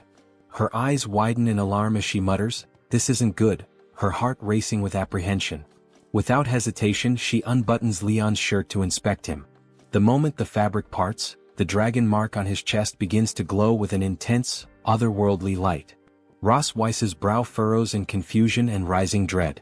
Why is the dragon pattern activating now of all times? She wonders, her mind scrambling for an explanation. Before she can piece it together, Leon's hands suddenly grip her shoulders with surprising strength, startling her. In one swift motion he pushes her onto the bed, pinning her down. "Leon?" Ross Weiss shouts, a mix of anger and alarm in her voice. "You bastard! What are you doing?" Leon's breath is ragged, his flushed face drenched in sweat as though burning with fever. His desperate gaze locks onto hers. "Wife," he whispers hoarsely, I feel so hot all over. My chest, it itches." Ross Weiss's cheeks burn crimson at their close proximity, her heart pounding uncontrollably as she glares at him. Grinding her teeth, her mind works frantically.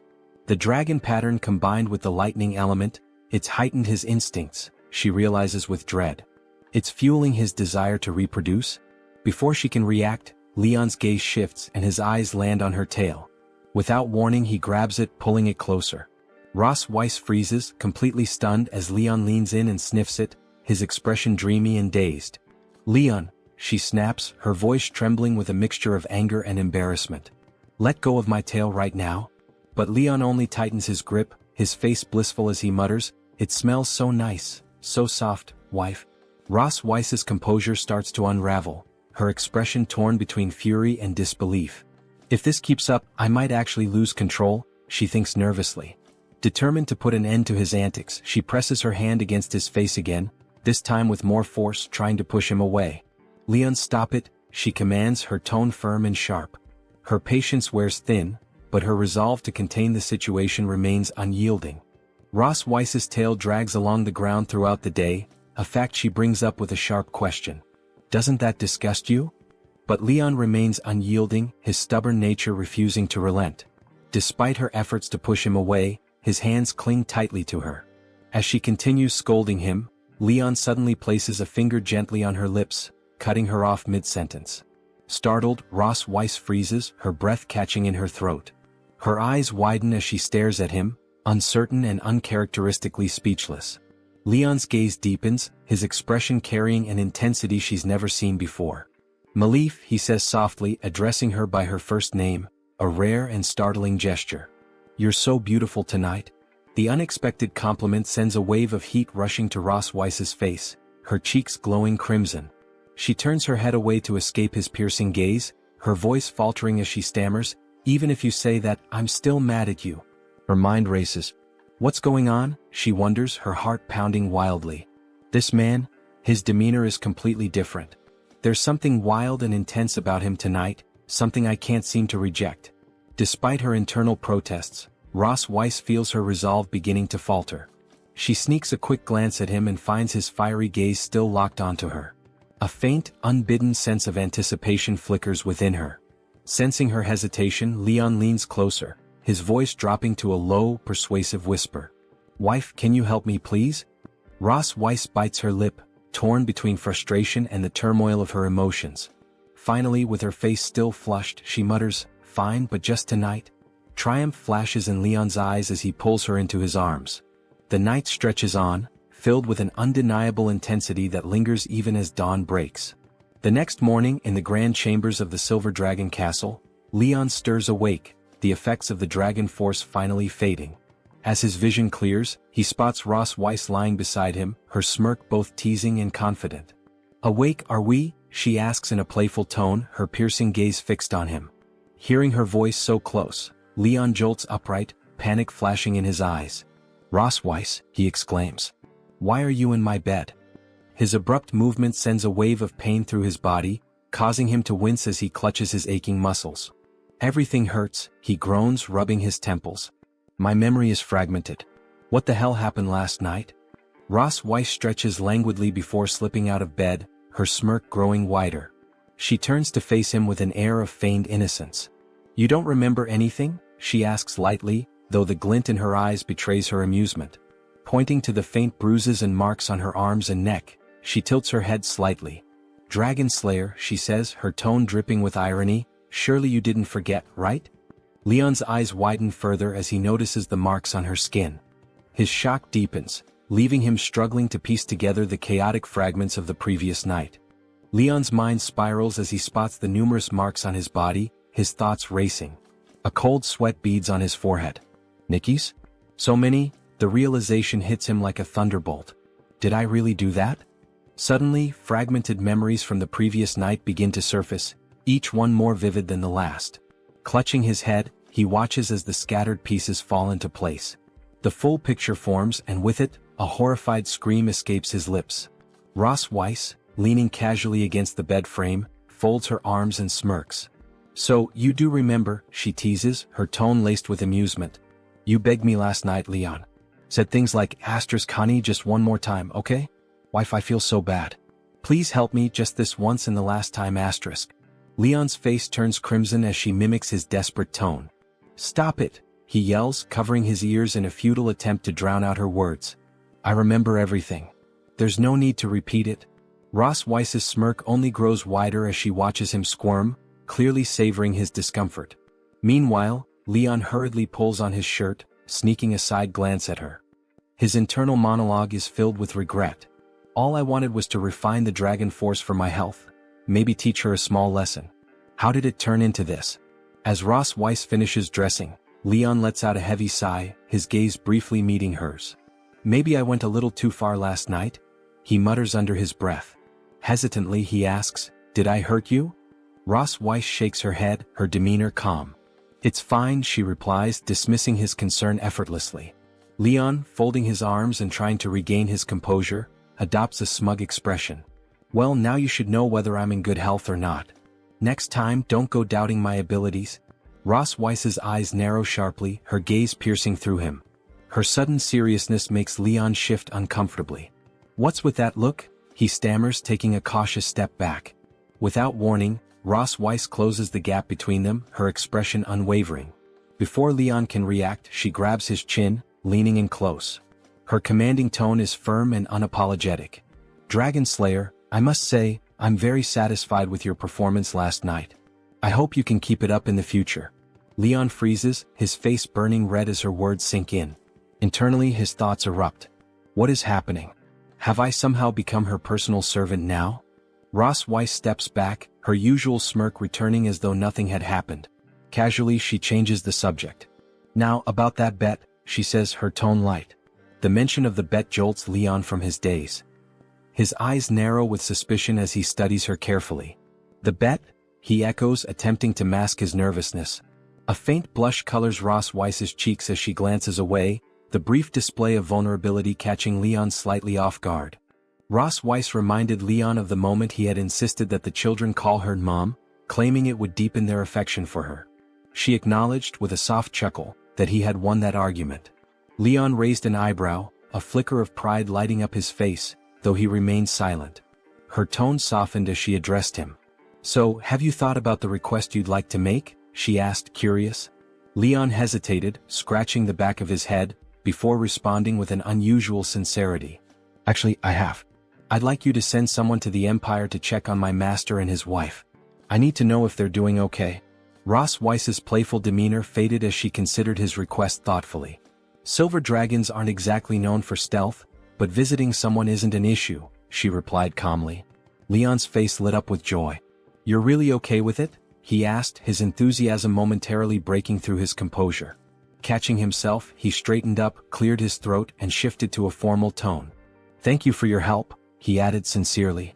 Later, in the Silver Dragon Castle's garden, Leon sat on a bench, his pale and weary face betraying his fatigue.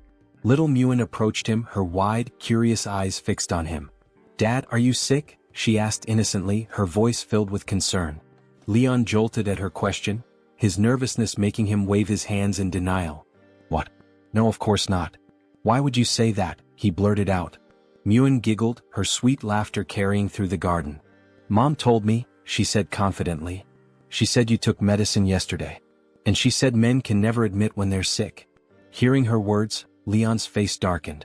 Gritting his teeth, he fumed internally.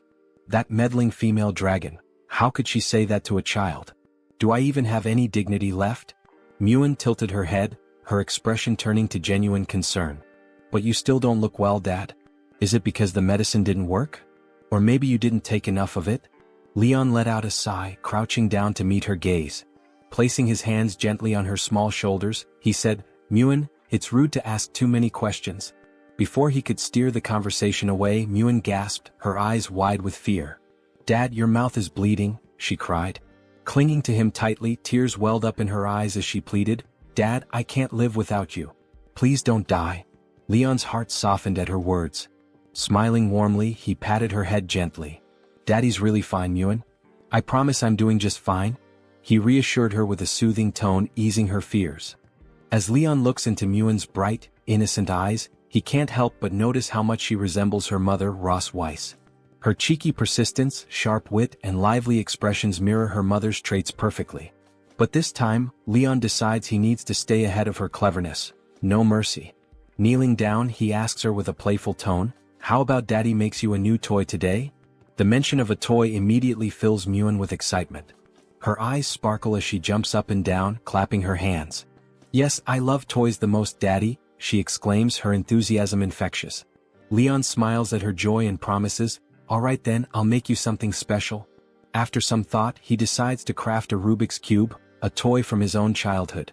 Determined, he sits down and begins working, using his alchemical skills and mechanical knowledge to carefully design the cube. Each face is painted with vibrant, cheerful colors, and once the paint dries, he proudly holds up his creation. Presenting it to Muin, he explains, This is called a Rubik's Cube. You can twist it however you like. Want to give it a try? Muin's wide-eyed amazement is immediate. She eagerly takes the cube, examining it closely before twisting its sides. As she figures out its mechanics, her delighted smile warms Leon's heart. Watching her, Leon muses to himself, Who knew those alchemy mechanics lessons would be useful for babysitting? Maybe I was born to be a babysitter after all. But as the thought amuses him, a sudden unease creeps in. His smile fades and his expression grows serious. Turning sharply, he scans his surroundings, his senses on high alert. Muin notices his sudden shift and tilts her head curiously. Daddy, what's wrong? She asks, still clutching the Rubik's Cube.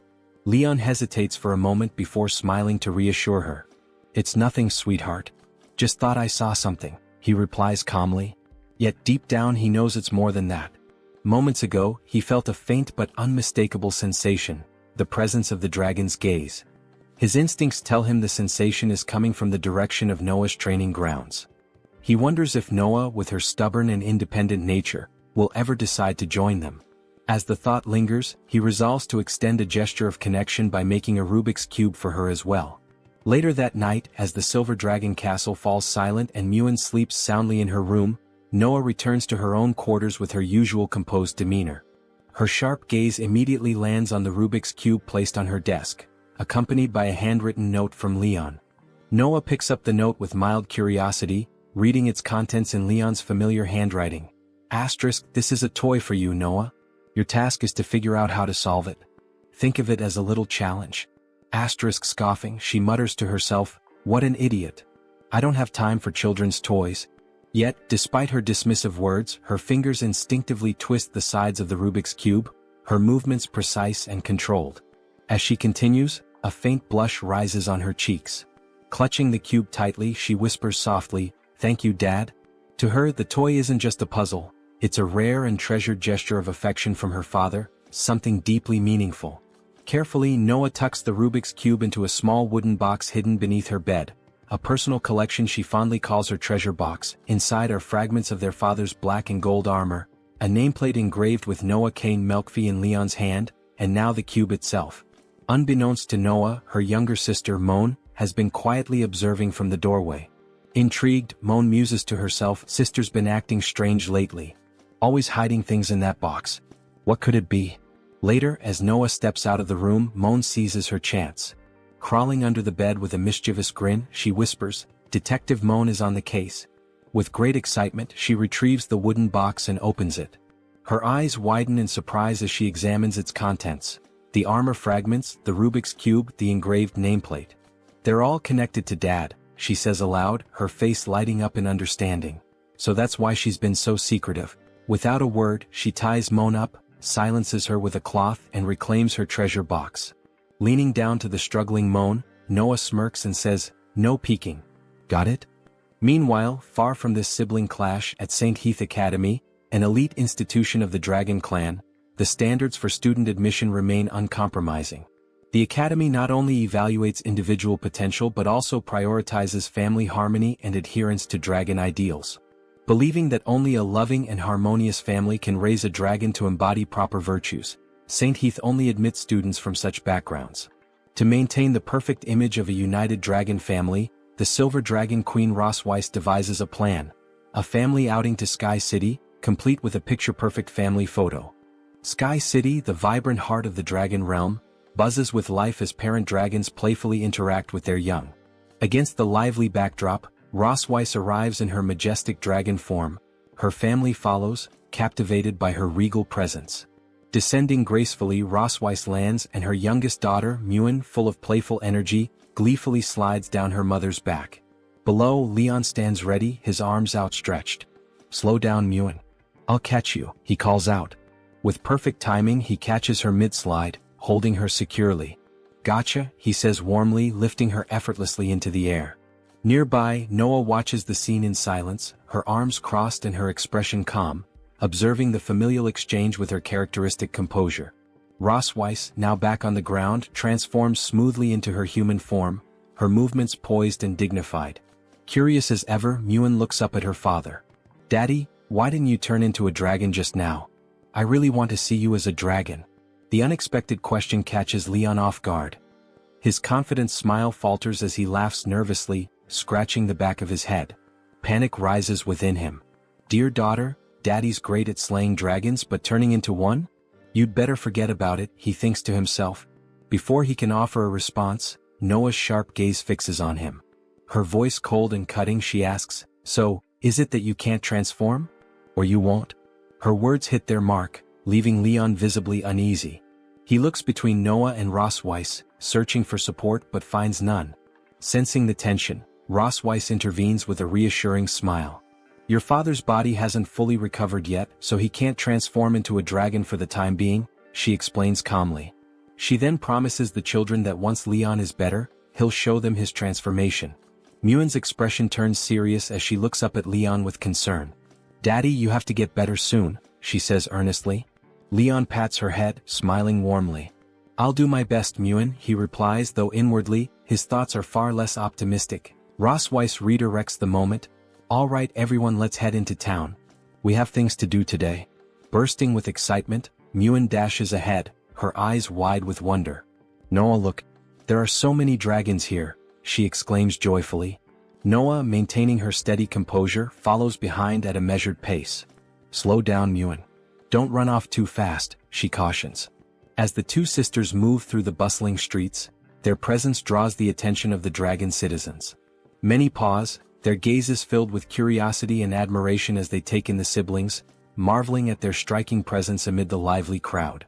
Rosweiss and Leon walk behind their daughters as the lively streets of Sky City hum with activity. Leon's expression darkens and his body trembles faintly. Though silent, his unease does not escape Rosweiss's sharp perception. She notices his trembling and thinks, is he shaking? She quickly pieces it together. It must be his first time seeing so many dragons since awakening from his coma. Leaning in with a teasing smirk, she whispers, "Are you scared, Leon?" At first, Leon remains silent, his face still clouded, but suddenly his demeanor shifts. His eyes flash with arrogance and he retorts, "Who's scared? You must be joking." Puffing out his chest dramatically, he points at the dragon citizens around them. "I'm excited, Rosweiss. Can't you tell?" he declares with exaggerated confidence. "Do you know what I see? First-class merits, second-class merits, third-class merits, merits everywhere. The streets are practically paved with gold. I'm going to get rich." Completely unfazed by their reactions, he whistles casually and strides forward with a self-satisfied grin. Rosweiss pinches the bridge of her nose, exhaling in exasperation. "I worried about him for no reason." Again, she thinks. Later, the family arrives at a specific shop in the bustling town. As the door creaks open, the dragon shopkeepers immediately bow deeply, their voices filled with reverence. "Your Majesty, the Silver Dragon Queen and her family, it is our great honor to serve you." Rosweiss enters with her usual grace, followed by Leon and the children. Inside, Muen dashes around excitedly, her curiosity boundless. She grabs Noah's hand and tugs her toward the walls, pointing eagerly. "Noah, look. So many dragon pictures," she exclaims, her eyes sparkling with wonder. Noah, ever stoic, remains silent, her expression unchanged despite her sister's enthusiasm. Meanwhile, Leon sidles up to Rosweiss, his curiosity piqued. In a low voice he asks, "Aren't you the Silver Dragon Queen? Why are you coming here to take photos yourself? Shouldn't someone else handle this?" Rosweiss glances at him sideways, clearly unimpressed. "The Dragon King of a tribe can only command members of their own tribe," she explains calmly. "The dragons of Sky City, however, do not belong to any specific tribe. They're independent." Leon smirks, clearly enjoying himself. "So basically your queenly status doesn't hold much weight here, huh?" he quips, a glint of mischief in his eyes. Before he can revel in his teasing for long, Rosweiss stomps on his foot with her sharp high heels. A sharp jolt of pain shoots through Leon as he winces, but Rosweiss remains composed, brushing off his antics as if nothing had happened. Leon yelps in pain, hopping on one foot as he clutches his throbbing toes. Rosweiss, donning a sweet yet dangerously mischievous smile, quips, "Well, in any case, I'm taller than you now." Her remark elicits a nervous chuckle from the head shopkeeper, who steps forward and bows deeply. "It's truly an honor to have the Silver Dragon Queen and her family here," the shopkeeper says with reverence. "To take a family photo for Her Majesty is a privilege beyond compare." Rosweiss straightens her posture, flipping her hair with a confident flourish. "Everyone says my photography skills are top-notch among the dragon tribe," she boasts. "It's your great fortune that we managed to schedule this appointment." As they converse, the head shopkeeper glances cautiously toward Leon and asks, "What about Her Majesty's husband's tail? Should it be included in the photo?" Rosweiss waves the question aside with a nonchalant gesture. "He's not fond of showing his tail," she explains with a shrug. "Let's pick a tailless suit for him instead." Her words spark a vivid memory, and a sly smile tugs at her lips as she recalls the earlier incident at the Silver Dragon Castle. Before departing for Sky City, Rosweiss had presented Leon with a custom-made silver dragon tail decoration, urging him to wear it. Leon's reaction had been immediate and dramatic. "Absolutely not," he had exclaimed, retreating several steps as if the tail ornament were cursed. "I'll never wear that thing. Even if I die, it's about my dignity." Back in the shop, Rosweiss shakes her head at the memory, clearly amused by Leon's stubbornness. The head shopkeeper, oblivious to the backstory, nods respectfully and gestures for Rosweiss to move to another area to try on her outfits. Meanwhile, across the shop, Muen skips around with infectious energy, her excitement lighting up the room. "I want to wear a pretty dress," she chirps, her voice filled with cheer. After some time, Muen and Noah emerge from the changing room in their new dresses, both looking radiant and ready for the family photo. Their elegance draws admiring glances from the shopkeepers and other customers. Shortly after, Leon steps out, dressed in a crisp white suit. His polished appearance is a stark departure from his usual casual style, leaving an impression on everyone present. Muen's eyes widen in delight as she takes in her father's new look. "Dad, you look so handsome," she exclaims, her voice brimming with admiration and surprise. The head shopkeeper nods approvingly, her smile warm and genuine. "The suit fits the prince perfectly," she remarks. "I imagine he must have been quite popular in his youth." Leon arches an eyebrow, clearly enjoying the compliment. A smirk spreads across his face as he responds, "You really think so?" His tone carries a playful confidence, momentarily basking in the praise. The last time Leon had worn something this formal was at his school graduation. His thoughts drifted as he adjusted his suit until his gaze fell on Noah. "What do you think, Noah?" he asked suddenly, catching her off guard. Noah blinked, momentarily surprised, then glanced away, a faint blush coloring her cheeks. "You look quite handsome," she muttered softly. Leon's grin widened at her response, and he affectionately patted both Muen and Noah on their heads. "And your dresses are adorable too," he added warmly, drawing smiles from both girls. Just then, Rosweiss stepped out of the dressing room, her appearance stealing the attention of everyone in the room. Draped in an elegant gown that perfectly accentuated her poise, she was breathtaking. A stunned silence followed, with Leon's jaw slightly dropping as he stared in awe. Rosweiss was undeniably stunning. Noticing Leon's dumbfounded expression, Rosweiss smirked, tilting her head playfully. "What's wrong, Leon?" she asked, her voice teasing. Snapping out of his trance, Leon quickly looked away, scratching the back of his head in awkward embarrassment. "Nothing, it's just, that dress suits you," he mumbled, his voice barely audible. Rosweiss's cheeks flushed faintly at the unexpected compliment, but she quickly masked it with a casual tone. "Well," she replied, "I think it would look even better if you had a tail." Leon's expression darkened instantly, and inwardly he screamed, "I will never wear a tail, not in this lifetime." Before the tension could linger, the head shopkeeper intervened with a cheerful tone. "All right everyone, let's get ready for the family photo," she announced, positioning the camera. Muen, filled with excitement, waved her little hands eagerly. "Mom, Dad, come here," she called, tugging Noah into position. Rosweiss and Leon hesitated as they took their places, each stubbornly avoiding the other's gaze. "Your Majesty, Prince Leon, step a little closer please," the shopkeeper encouraged. "Let's capture the love and harmony of this beautiful family." "One smile," the shopkeeper announced, starting the countdown. Muen beamed brightly, her cheerful energy lighting up the scene. Noah maintained her usual stoic demeanor, while Leon and Rosweiss looked as though they were barely tolerating the moment. For the final shot, the shopkeeper suggested something unique, Rosweiss and Leon forming a heart-shaped symbol together. Rosweiss skillfully coiled her tail into the shape of half a heart, while Leon begrudgingly completed the other half with his hand. The resulting photo was a mix of charm and awkwardness, highlighted by Rosweiss's playful smirk and Leon's reluctant expression. Despite his initial resistance, even Leon had to admit the photos turned out well, though he silently resolved never to mention the heart symbol again. In another shot, Rosweiss and Leon faced each other, their gazes locked in a fiery stare. Though their flushed faces hinted at embarrassment, the intensity of their rivalry was undeniable. Observing the dynamic, the head shopkeeper chuckled and remarked, "You two really look like a couple. This photo is definitely one for the books, a special edition if you will." Speaking of memorable moments, Leon's graduation ceremony came to mind. On that day, a throng of female juniors had surrounded him, each vying for his attention.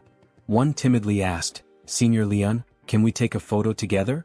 Another inquired, "Will you have dinner with us later?" A third, presenting a carefully wrapped gift, pleaded, "Please accept this, Senior Leon." Caught off guard by their overwhelming attention, Leon had looked visibly flustered, his expression torn between hesitation and mild panic. Struggling to navigate the situation, he finally composed himself, donned a stern expression, and declared, "I'm sorry but I can't. I have to head back and nail hooves for my master's donkey. Maybe next time." His abrupt excuse left the girls stunned. Their hopeful smiles quickly faded as disappointment washed over them, and one by one they retreated, hearts visibly broken. Leon sighed in relief, waving them off with a cheerful goodbye, though the air still carried the weight of their crushed spirits. From a distance, Leon's master had observed the scene, shaking his head with a long, exasperated sigh.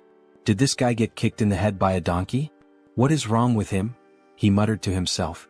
Back in Sky City, after the photo shoot, the head shopkeeper informed them that the photos would take approximately 6 hours to develop.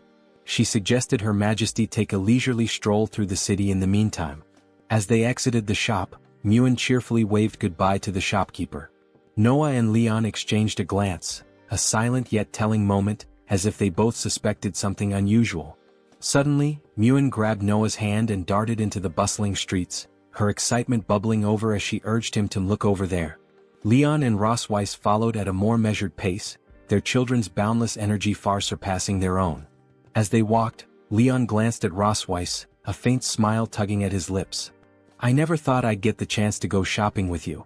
Leon steps slow as he remarks how different this all feels. Rosweiss, ever composed, replies in her calm tone, reminding him that this is merely for maintaining their family image. Yet, her demeanor softens as she adds, "Besides, Noah has been preparing so diligently for her entrance exam. She's worked hard for almost a month. It's good for her to relax occasionally." As their conversation continues, Muen and Noah suddenly halt in front of a bustling stall featuring a balloon shooting game. Their eyes immediately fixate on a cute teddy bear displayed among the prizes. Muen's excitement shines through her starry-eyed gaze, while Noah appears equally captivated by the fluffy toy. Leon and Rosweiss catch up, pausing in surprise as they find the girls completely engrossed. Noah steps forward with quiet determination, picking up the toy gun. She takes aim carefully, her focus intense, but her efforts fall short. Either her shots miss the balloons entirely, or they strike ones that refuse to pop. A tense silence follows, and Noah's face twists into a pout of frustration, the expression unintentionally adorable. Myun's enthusiasm dims, her disappointment mirroring Noah's. The shopkeeper, noticing their downcast expressions, offers a warm smile. A few more tries and I'm sure you'll get it. Leon steps forward, shaking his head with a chuckle. So, they've got games like this here too, huh? Myun's face lights up as she exclaims, Dad? Meanwhile, Noah, still pouting, mutters about how she just can't seem to win. Leon laughs awkwardly, suspecting that the game might be rigged. But before he can voice his doubts, Noah shoves the toy gun into his hands, her pout now almost commanding. Taking the gun, Leon examines it thoughtfully, recalling similar games he had encountered in human markets. Ross Weiss watches him intently, commenting, the bullets for this toy are crafted from magical energy. It takes precise control to manage the magic effectively. No wonder it's challenging for Noah. Sensing an opportunity, the shopkeeper smiles slyly at the parents. Would you two like to give it a try? If you can hit all the balloons within 10 shots, you'll win the pair of teddy bears your daughter seems so fond of.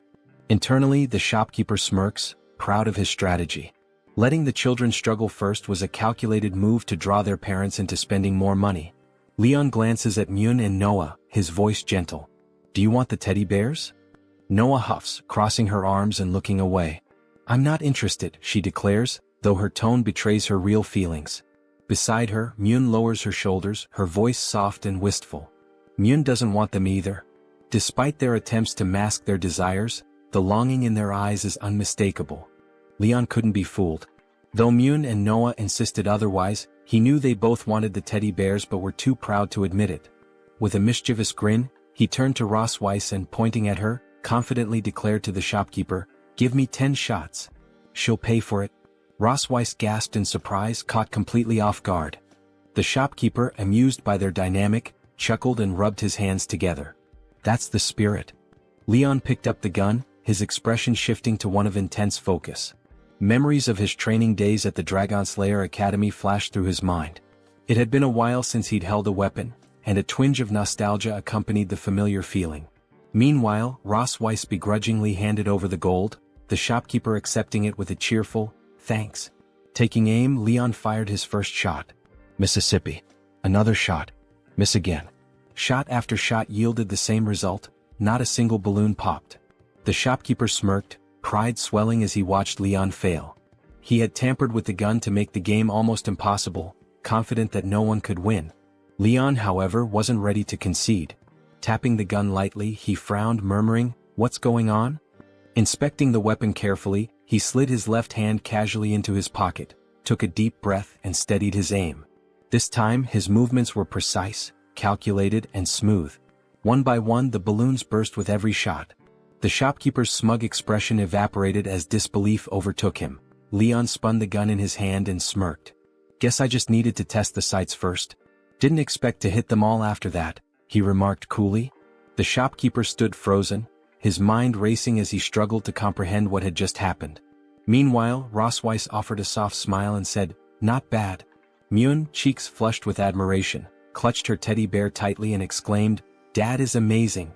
Noah, equally surprised and blushing faintly, added, Dad is so sharp. Defeated, the shopkeeper forced a smile and handed over the teddy bears.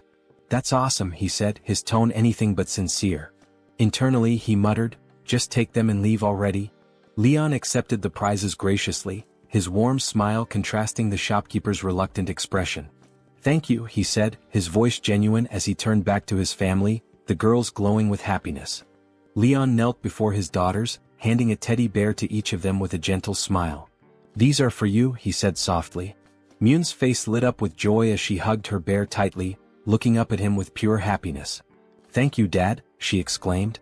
Noah, meanwhile, cradled her bear delicately, inspecting it as though it were a precious treasure.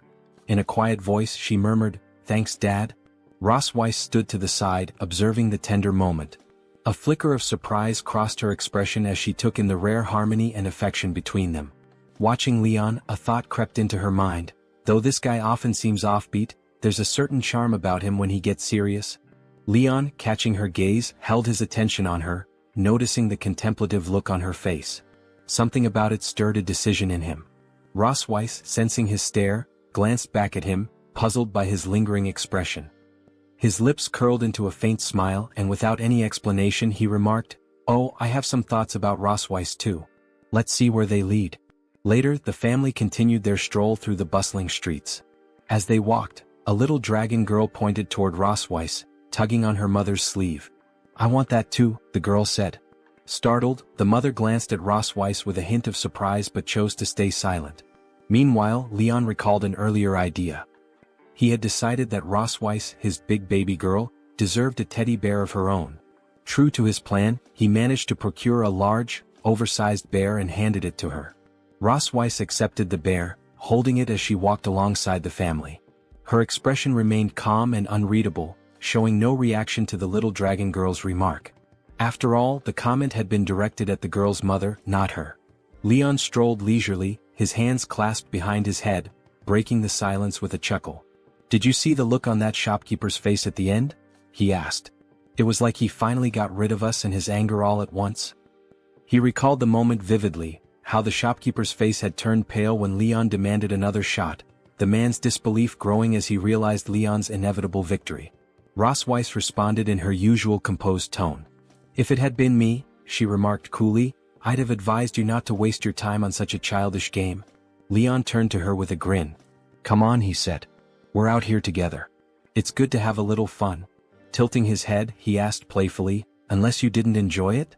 Without changing her expression, Rosweiss replied curtly, "I didn't say that." Pointing a finger at her confidently, Leon declared, "Now that you're here, I can't let you go back empty-handed." Rosweiss, clutching the oversized teddy bear, felt a faint blush spread across her cheeks as a fleeting thought passed through her mind. Bears, in her view, were nothing more than unpalatable creatures, far from satisfying any appetite. Yet, when turned into toys, they held an unexpected charm. Without waiting for a response from Leon, she quickened her pace, walking ahead with her cheeks still tinted pink. Tossing a playful remark over her shoulder, she said, "Come find me after dinner tonight," her voice tinged with mischief. Leon froze mid-step, her words echoing in his ears.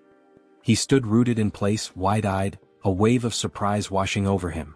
A moment later, he remained there, unmoving, a silent question lingering in his mind as if suspended in the air around him. That evening, within the grand halls of the Silver Dragon Castle, Leon found himself replaying Rosweiss's cryptic invitation in his mind. As he wandered down a dimly lit corridor after dinner, her words, "Come find me after dinner," repeated themselves like a mantra. His chest tightened with a mix of anticipation and unease. "It's late and I'm heading to her room alone," he muttered, his voice low. The thought unsettled him. "If I go, I'll feel awkward all night. If I don't, I'll be restless for a week." With a frustrated sigh, Leon clenched his fists, steeling his resolve. "Fine. I'll go see her. Whatever happens, happens." Determined, he strode down the hallway. Reaching Rosweiss's door, Leon stopped and inhaled deeply, readying himself to knock. Yet, as his hand neared the wood, he noticed the door was slightly ajar. Curiosity got the better of him, and he gently pushed it open, stepping into her room. His eyes swept over the space, searching for her. The sound of running water reached his ears and realization dawned. She was still in the shower. Leon's gaze drifted toward the bathroom, where the faint silhouette of Rosweiss was visible through the frosted glass shower door. Frowning, he noted the transparency of the glass. "What kind of cheap glass is this?" he thought, quickly averting his eyes in embarrassment. His mind raced, struggling to process the situation. As seconds turned to minutes, his internal turmoil grew. Snapping himself back to reality, Leon shook his head, trying to focus. Against his better judgment, he allowed his eyes to momentarily wander toward the shower. Whether he truly peeked or not remained unclear. What he saw was fleeting and ambiguous, impossible to confirm. Moments later, Rosweiss emerged, now dressed in her pajamas. Her damp silver hair clung to her skin, and the steam from the shower still lingered around her. Leon's breath caught as he took in the sight. Rosweiss met his gaze with a calm demeanor, her voice cutting through the charged atmosphere. "You're here. Let's get started." Her tone was steady, but the moment felt anything but ordinary. Leon's heart skipped a beat, his composure wavering. The scene felt almost surreal, as though it were a natural progression yet entirely unexpected. Rosweiss's beauty was undeniable, capable of captivating anyone who laid eyes on her. Leon, however, found himself grappling with a flicker of nervousness, a thought crossing his mind, "Am I about to be squeezed dry again?" The lingering tension left the romance suspended, teasing at what might unfold. Hours later, an extra layer of their story came to light. After 6 long hours, the photos were finally ready. Myun and Noah eagerly sifted through the pictures of their parents, Leon and Rosweiss. Myun's eyes sparkled with excitement as she exclaimed, "Mom and Dad look like such a perfect match." Noah, in contrast, remained quiet, her gaze fixed on the photos with an unreadable expression. As Leon flipped through the pictures, something caught his attention. "Hey, there's a card attached to this one," he remarked, holding it up. Rosweiss, her curiosity piqued, stepped closer and demanded, "Show it to me." Together, they turned the photo over to reveal a handwritten note from the head shopkeeper. Reading it aloud, they spoke in unison, "May the silver light always shine in the eyes of the one they love." Their faces instantly turned a deep shade of red. Embarrassed, they both protested at once. "Who's in love with whom?" Leon sputtered, "Who's in love with her?" Rosweiss snapped, "Who's in love with him?" Still flustered, Rosweiss briefly hid her face behind her hands before muttering indignantly, "There must be some mistake. Fix this photo for me." Leon, nodding in agreement, replied quickly, "Yeah, it must have been written wrong." Later, as Rosweiss stepped out of the shower room, her damp silver hair falling gracefully over her shoulders, she asked without hesitation, "Where would you like to do it? The living room or the balcony?" Leon froze in place, utterly blindsided by her words. His face flushed a deep red, panic setting in. Stammering, he replied nervously, "The balcony? That's not good, right? I mean, people might see us, that would be embarrassing." Rosweiss, with an air of indifference, casually adjusted her hair in the mirror. "The living room is fine then," she replied. "It makes no difference to me." Leon exhaled deeply, feeling as though he were trapped in an impossible situation. Finally, with a dramatic sigh, he clenched his fists and shouted, "Fine. Come on, do it." He threw himself onto the sofa, teeth gritted and eyes tightly shut, bracing for whatever was about to come. Rosweiss, observing his odd behavior, raised an eyebrow in amusement. "What are you doing?" she asked, her voice carrying a hint of playfulness. Leon cracked one eye open, his face still burning with embarrassment. "Aren't you going to, do it?" he blurted out, unable to hide his flustered state. Rosweiss, now seated elegantly on the opposite sofa with her legs crossed, let a sly smile spread across her face. Her calm, composed demeanor only added to the tension in the room, leaving Leon to wonder what exactly he had just gotten himself into. Rosweiss couldn't resist teasing as she remarked with a playful smirk, "Mr. Casanova seems quite eager." Her tone shifted to one of calm playfulness as she added, "But tonight isn't suitable. Let's do it another day." Leon froze, her words striking him like lightning. Breaking the moment, Rosweiss placed a paper on the table.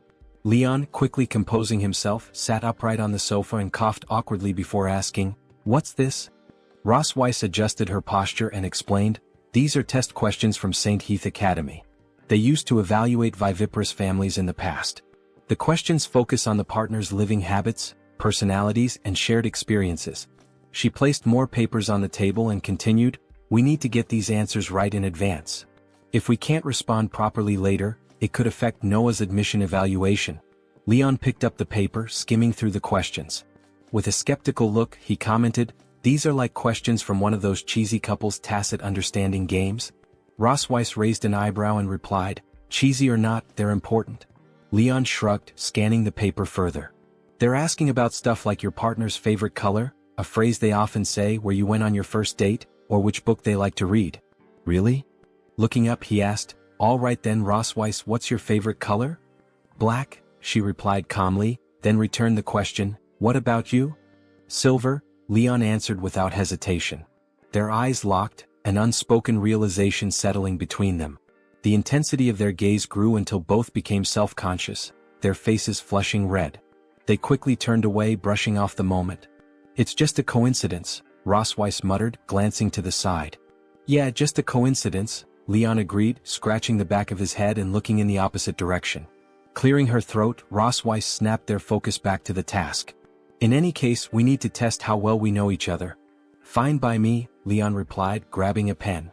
The two began filling in their answers, their focus entirely on the task. After a short while, Leon leaned back and declared, "I'm done." Rosweiss finished moments later and nodded. "Let's check the scores." They swapped papers to review each other's answers. When they finished tallying, Rosweiss had scored 45 points, while Leon scored 58. Leon leaned back with a smug grin. Looks like I scored higher than you. Seems like I know the queen better than she knows me.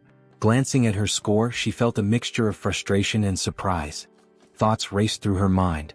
I didn't expect him to notice even my small habits, she admitted to herself. The way I sit or how I position my tail to feel comfortable. He must be more observant than I thought. Her gaze drifted to a particular question on the test. Has your partner ever been particularly disappointed with you about something? Leon had answered yes, but Rosweiss had marked no. Seeing his response, she sighed inwardly. The truth is, the only mistakes he's ever made are in guessing my thoughts, she reflected. Crossing her arms and briefly closing her eyes, she admitted, I've always kept things to myself, never really sharing openly with anyone. No wonder he guessed wrong. When she looked back at Leon, he was engrossed in the question paper, his brows furrowed in concentration. Watching him, a soft thought crept into her mind. Maybe, if it's him, I could rely on him. I could open up to him someday. Leon suddenly noticed her gaze. Her eyes were steady, intense, and somehow endearing. For a moment he wondered, is she mad about the score? The thought amused him and he chuckled inwardly. Placing a hand on her shoulder, he teased lightly, hey, it's no big deal. We haven't spent that much time together yet. It's only natural that you wouldn't score high this time. Rosweiss blinked, startled as though snapped out of a trance. Her eyes darted to his hand, then back to his face. Leon smiled warmly and added, give it a little more time, and you'll know me better than I know myself. His words were light-hearted, but the sincerity in his voice caught her off guard. Her heart skipped a beat, and soon it was pounding so loudly she was certain he could hear it. She clutched the question paper tightly, trying to steady herself as an unfamiliar warmth spread through her chest. What's wrong with me? She wondered, her face flushed as she avoided his gaze. In an attempt to mask her flustered state, she abruptly slammed the question paper into his face. Blushing fiercely, she demanded, stop talking nonsense and write down your correct answers. Leon, unfazed and still smiling, leaned back and teased, wait, did you really get this question wrong? He pointed to her previous answer and said, you told me you've never been disappointed in me before. Rosweiss, clearly flustered, denied it with a quick shake of her head. But then, after a brief pause, she added, if I must point out something, it would be the lack of Dragon Great Forces last time. Leon smirked and teased, from now on, I'll make Dragon Great Force pills my meals. Don't regret it later. With a sly smile, Rosweiss replied, I'm looking forward to it. As the scene shifted to the night before the entrance exam, Leon was reviewing the question paper. He nodded in satisfaction, noting, after a week of hard work, our average score on the test questions is over 80. If we perform normally, there shouldn't be any issue with the family assessment. Rosweiss, utterly exhausted, collapsed onto the bed without a word. Seeing her unresponsive, Leon got up and said, if there's nothing else, I'll head back first. He turned to leave, but just as he reached the door, she grabbed his shirt sleeve, stopping him. Wait, she said softly, her tone catching him off guard. Leon turned back, a questioning look on his face as Rosweiss pointed toward the shower room. There's a bathtub in my bathroom. Go take a bath and then come back. Leon blinked in surprise, stunned by her unexpected suggestion. What do you mean by telling me to take a shower in your room? He asked, bewildered. Without hesitation, Rosweiss began pushing him toward the shower room. Just go and wash when I tell you to. Hurry up, she insisted. Rosweiss, Leon protested, calling her name, but she ignored him and continued pushing until he was inside. Once Leon was in the shower room, she quickly closed the door. Standing by the door, Leon began taking off his shirt, perplexed. Why does she want me to take a shower in her bathroom for no reason? He wondered aloud. He questioned if she was planning something strange but sighed, reasoning that her nerves were probably just frayed due to the entrance exam. Concluding it was nothing serious, Leon decided to relax and enjoy the bath. Immersed in the hot water, he leaned back and sighed contentedly. This feels so good, he murmured to himself. As Leon soaked in the tub, Rosweiss slowly opened the bathroom door. She was wrapped in a towel, her presence catching Leon completely off guard. Seeing her, he loudly called out her name in shock. Rosweiss smirked, flicking her hair behind her ear as the dragon mark on her chest began to glow faintly. Looking at him, she said, I've been feeling a lot of pressure these days and I want to do it now. Leon's face turned pale as her words registered. Internally panicking, he thought, what I've been fearing has finally come true. The dragon mark on Rosweiss' chest began resonating with the mark on his, creating a visible connection. Alarmed, Leon stood up abruptly, shouting, "Why? If you're under pressure, why are you putting it on me?" Ross Weiss, smiling mischievously and winking at him, replied, "By transferring the pressure to you, I can feel relieved. Isn't that right?" Ross Weiss removed the towel from her body and stood before Leon, completely bare, her gaze unwavering. She asked pointedly if he hadn't arrived here with this intention just a few days ago. Leon, unable to refute the truth in her words, averted his eyes and silently acknowledged her statement, realizing he had no way to decline her. Without hesitation, Ross Weiss stepped into the bathtub, joining Leon, her body pressing gently against his chest. Locking eyes with him, she leaned closer and said he couldn't escape anymore, urging him to surrender completely. Leon, unable to resist her, complied as their dragon marks began to glow with increasing intensity, the light bright and undeniable. The next day at the admission test for St. Heath Academy, Leon and Ross Weiss arrived alongside Noah. Leon marveled at the sight of the prestigious institution. His voice filled with awe as he remarked, "So this is St. Heath Academy?" He turned toward Ross Weiss, noticing her unusually quiet demeanor and serious expression. Concerned, Leon leaned closer and asked what was wrong, joking that he had performed decompression for her last night, but it seemed to have worn off quickly. Ross Weiss's face turned red with embarrassment, and she hit his back lightly, muttering under her breath for him to go to hell. Leon laughed at her reaction and encouraged her to move on, and together they entered the academy. At the registration desk, they submitted Noah's details. The receptionist, reading from the form, announced, "Noah K. Melk, Silver Dragon Clan." Her skeptical expression did not go unnoticed by Leon, who immediately asked if there was an issue. The receptionist assured them there was none but admitted her surprise. She explained that while the academy allowed young dragons to enroll at a minimum age of 1 year, most applicants were between 4 and 6 years old. With a faint smirk, the receptionist teasingly asked if Noah was the princess of their clan, suggesting she might be too young. Ross Weiss, her face composed and authoritative, responded firmly that Noah was exceptionally intelligent and her age posed no obstacle. Respecting her decisive tone, the receptionist nodded and instructed them to proceed. She informed them that Noah would be escorted by a special staff member to the written test, while Leon and Ross Weiss would need to head to the 4th floor for the family assessment. On the 4th floor, inside the meeting room, Leon and Ross Weiss sat across from the academy staff. Ross Weiss leaned close to Leon, holding his hand with a warm smile, and whispered playfully, asking if, based on his experience, he thought the 3 individuals in front of them would be easy to handle.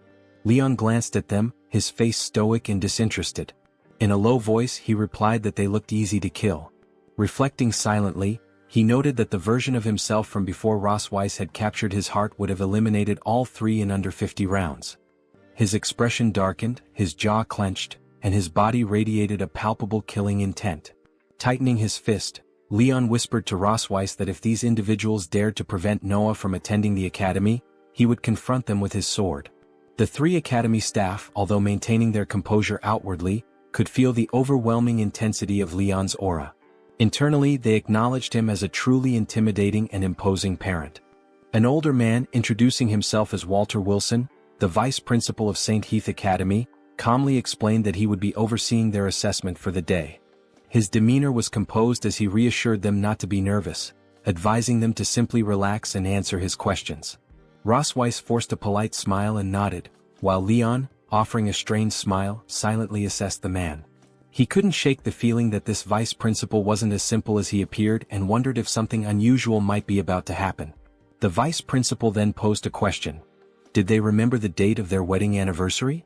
Ross Weiss and Leon exchanged a brief glance, both of them knowing this question was coming.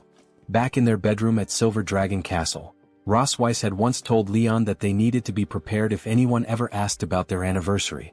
Since they had never officially married and she had become pregnant before they could tie the knot, they had planned a response. Leon, recalling her words, paused for a moment and then answered that if he had to pick a day that left a lasting impression, it would be that one. Ross Weiss, following his lead, completed the answer by stating it was in the year 1733 of the creation calendar. In the interview room, both Leon and Ross Weiss confidently answered that it was May 25th. Leon, however, couldn't help but reflect silently on the fact that May 25th was the day he and Ross Weiss had first bonded in the dungeon. The vice principal glanced at the papers they had submitted, his expression tinged with suspicion. He remarked that their child was already over 1 year old, despite their marriage lasting less than 2 years, noting that this progression seemed faster than what was typical for most families. Leon, laughing awkwardly, quickly explained that they had fallen in love at first sight, had a wonderful relationship, and things had progressed rapidly, including their marriage and pregnancy. Shifting his attention, the vice principal then asked if, during their 2 years of marriage, they had discovered any shortcomings or bad habits in each other. Leon answered yes, while Rosweiss replied no. Internally, they both thought their answers should be a mix of truth and fiction, just enough to seem convincing. When asked to elaborate, Leon put on an act, his face falling into a sad expression. With an Oscar-worthy performance, he dramatically explained that sometimes he felt invisible, as though he didn't exist. Blushing, he placed his hand on his chest and continued, describing how his wife was so capable, managing family affairs and housework with exceptional order, which made him feel insignificant. As Leon delivered his monologue, Rosweiss stared at him, unimpressed. Flustered now, Leon turned to her, gently taking her hands in his face still red. Rosweiss, playing along with Leon's act and blushing as well, gazed into his eyes. In a soft voice, Leon expressed his concern, telling her that she easily accumulated stress, and he wanted to take this opportunity to say something important. He told her that he wanted to do more for their family and asked her to rely on him. Internally, however, he thought that she shouldn't take advantage of him when he's under pressure in the future. An older woman suddenly interjected, commenting on how considerate and good a husband Leon seemed to be. She then turned to Rosweiss and asked her what she thought was the most attractive thing about her husband. Surprised, Rosweiss paused for a moment before answering. With a flushed face, she described Leon as handsome, with a great figure, focused, serious, smart, responsible, fond of children, and someone who never lost his temper. She added that he wasn't greasy, which made him even more attractive. Rosweiss also mentioned that although her health hadn't been as good as it was before marriage, it wasn't a major issue since Leon was skilled at making medicine and used various remedies to treat her. Leon, hearing her praise, forced a smile but laughed awkwardly. Internally, he wondered if she was truly praising him or subtly insulting him. As the conversation continued, Rosweiss, still holding Leon's hands, looked into his eyes with a concerned expression. Caught off guard, Leon awkwardly glanced back at her, unsure how to respond. Rosweiss then added that she also wanted to take the opportunity to tell her husband not to push himself too much. As she spoke, she tightened her grip on Leon's hand, applying enough pressure that he screamed internally in pain. The three assessors, completely fooled by their act, thought to themselves what a loving couple they made. Later, the three assessors asked Rosweiss and Leon a series of questions, and the couple answered each one with poise and grace, leaving a strong impression. As the interview neared its conclusion, the older man asked if they had any questions for the other party. He explained that this was an additional question, and the person being asked must answer truthfully. Rosweiss, shaking her head with a light smile, responded that she had no questions for Leon because she already knew everything about him. The old man then turned to Leon and asked if he had a question for Rosweiss. Leon, appearing deep in thought, paused for a moment. Rosweiss, watching him with a smirking smile, thought to herself that the more one spoke, the more mistakes they made, and it would be better to wrap up the assessment quickly. Leon suddenly asked Rosweiss if she liked the teddy bear he had given her. Rosweiss, hearing his words, was taken aback, her face flushing red. Internally, Rosweiss finds it surprising that Leon would ask such a question, one that seemed completely unrelated to identity, position, or grudges. She thought his thoughts always managed to catch her off guard. Flicking her hair behind her ear, still blushing slightly, she responded that she liked the teddy bear very much. Hearing her answer, Leon smiled with satisfaction, telling her that he understood and was fine with her response. The vice principal, shaking hands with Leon, announced that the interview was over. He informed them that the results of the assessment would be sent to Silver Dragon Castle via dragon letter in a few days and thanked them once again for their cooperation. With the interview and Noah's test completed, the group returned to Silver Dragon Castle. A few days later, a little red dragon arrived with news from the academy. Myun, seeing the dragon calling out to Noah, excitedly exclaimed that the dragon letter had arrived. Leon picked up the letter from the dragon and opened it, saying, "Let's have a look." The letter read, "Dear Noah Kane Melkve, congratulations on passing the academy's assessment. Please come to the academy in 3 days to register and attend the entrance ceremony." The four of them, reading the letter, expressed their surprise and joy at Noah's acceptance. Myun, hugging Noah and rubbing her cheek against hers, said, "You're amazing, sis, and your parents are amazing too." Noah, looking at the admission letter, smiled for the first time during the entire exchange. Rosweiss, glancing at Leon, thanked him. Leon, feeling proud, asked, "Why is she thanking me?" "It's mainly up to Noah herself. She's truly worthy of being my daughter." Rosweiss, winking as she left, said she would make a big meal to celebrate and suggested Leon come help so people wouldn't say he didn't exist in the family. Leon, smirking, agreed, saying, "I find you very petty, always holding a grudge." If you enjoyed this video, don't forget to give it a thumbs up, it really helps. And for more content like this, make sure to subscribe and hit the notification bell so you don't miss any updates. Let me know in the comments if you'd like to see another part. I'd love to hear your thoughts. See you next time. Bye-bye.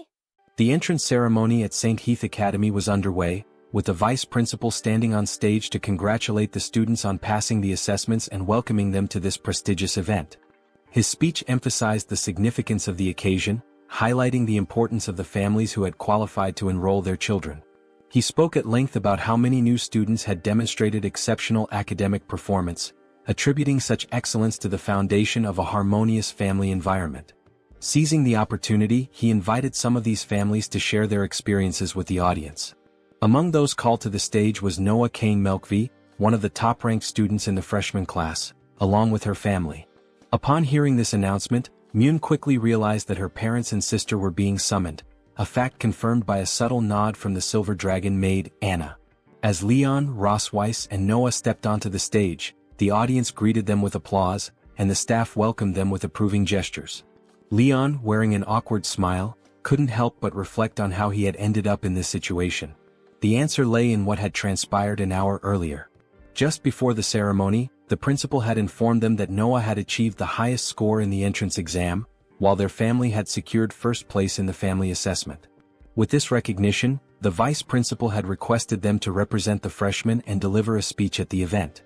Now, standing on stage with a forced smile, Leon had no choice but to face the situation. As Noah stepped forward to the microphone, the vice principal acknowledged her as the youngest candidate to attain the highest score and invited her to share her experiences.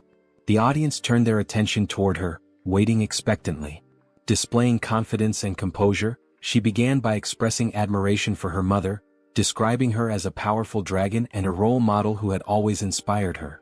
Recalling the moment she proposed the idea of attending school, she emphasized the unwavering support she had received in response. As she spoke, Rosweiss glanced at her with a soft smile, clearly proud of her words. Shifting her focus, Noah turned to her sister, Myun, sharing how she had always been a constant source of encouragement and love. Myun watched from the audience with bright, hopeful eyes, deeply moved by her sister's gratitude. As Noah paused briefly, a small sigh escaped her lips. On stage, Leon's mind drifted, wondering if she would acknowledge him. When she spoke again, her voice softened as she addressed the person she wished to thank the most, her father. She recounted how he had reviewed material with her every day, staying up late into the night to prepare resources for her studies. It was his dedication and unwavering support that had allowed her to stand there that day. Hearing her words, Leon was overwhelmed with emotion. Tears welled up in his eyes as he softly called her name. Touched beyond words, Noah concluded her speech with a polite expression of gratitude to the audience before stepping back from the microphone. The vice principal, visibly moved, remarked on the depth of respect Noah held for her father, suggesting that Leon demonstrate his fatherly affection with a kiss. For a moment, Leon was stunned, his thoughts racing as he tried to process the unexpected suggestion. His gaze shifted between the vice principal and Noah, recalling how she had barely tolerated his touch just a month ago. The idea of her allowing such a gesture in public seemed unthinkable. Leaning slightly toward her, he whispered a proposal to settle for a simple hug instead. Noah, however, averted her gaze, a faint blush coloring her cheeks. Her voice, barely audible yet firm, urged him to finish the kiss and end the socially mortifying ordeal. Leon stared at her, momentarily speechless at her sudden change in tone. With heartfelt resolve, he leaned forward and placed a gentle, fatherly kiss on her forehead. The simple act carried a deep sense of pride and affection, marking the moment with quiet significance. From the audience, Myun, unable to contain her excitement, eagerly declared her own desire to kiss her sister. Before she could act on her impulse, Anna swiftly intervened, reminding her that, as a royal, she couldn't disrupt the ceremony by rushing onto the stage. Myun, though reluctant, settled back into her seat, her eyes lingering on Noah with longing. Meanwhile, Rosweiss exhaled in relief, silently grateful that the attention had not shifted toward her. Noah's face burned with embarrassment at the unexpected display of affection. Leon, noticing her reaction, responded with a gentle smile, his expression filled with warmth. The vice principal, visibly moved by the scene, commented on the strength of their family bond, emphasizing that truly remarkable dragons always remember to express gratitude to their loved ones. He praised the Melkvi family as a true example of what a family should be. However, what followed left the entire audience in stunned silence. With an air of cheerful oblivion, the vice principal casually revealed that he had shared similar moments of pride with his own daughter in the past. As if inspired by his own words, he then turned to Leon and suggested that, as a model of a loving couple, he should not forget his wife. Leon and Ross Weiss were both caught off guard, their expressions frozen in shock. Leon's jaw tightened, his fists clenching as he struggled to contain his frustration. Ross Weiss, momentarily pale, instinctively recoiled, unable to find the words to respond. Leon's thoughts churned with irritation, convinced that the old dragon had overstepped. A lingering regret surfaced, reminding him that he should have handled the situation differently during the assessment. Yet, as his gaze fell upon Noah, his anger subsided. This was her moment, the most important entrance ceremony of her life. No matter how infuriating the situation, he refused to let it cast a shadow over her achievement. With renewed determination, he addressed Ross Weiss with exaggerated enthusiasm, ensuring that his voice carried across the room. The unexpected shift in tone left Ross Weiss flustered, her usual composure slipping as she flushed deeply. The audience observed the unfolding scene with growing amusement, the tension on stage transforming into an unusual display of familial affection. Her gaze flickered toward Leon, her embarrassment clear as she quietly questioned whether he truly intended to kiss her in front of hundreds of dragons. Leon, maintaining his composure, reassured her that such an act was out of the question, especially with Noah and Juan watching. Instead, he urged her to follow his lead in handling the delicate moment. Ross Weiss, her face still burning with embarrassment, muttered her dismay at the situation. Determined to press forward, Leon closed the distance between them, moving with slow and deliberate motions. His arms encircled her gently as he leaned in, his thoughts momentarily drifting. Despite having shared a bed and held hands many times before, a kiss between them remained a rarity, with only one brief moment 2 years ago standing as an exception. Ross Weiss, her heart pounding, struggled to understand how Leon remained so composed, seemingly unaffected by the weight of the moment.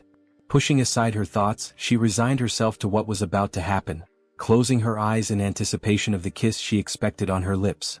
Yet as she waited, the expected kiss never came. Instead, Leon's lips brushed gently against her cheek. Her eyes fluttered open, confusion flickering across her face as she touched the spot where warmth still lingered. The unexpected gesture left her caught between surprise and curiosity. Leon, ever composed, turned to the audience with a respectful bow, making it clear that this was all he intended to offer. A voice from the crowd rose in protest, questioning why he hadn't kissed her on the lips. The murmurs quickly turned into chants, urging them to share another kiss. Amid the growing commotion, Leon leaned toward Ross Weiss, his smirk unmistakable as he whispered to her, his tone laced with amusement. His words, meant to tease, only fueled her frustration.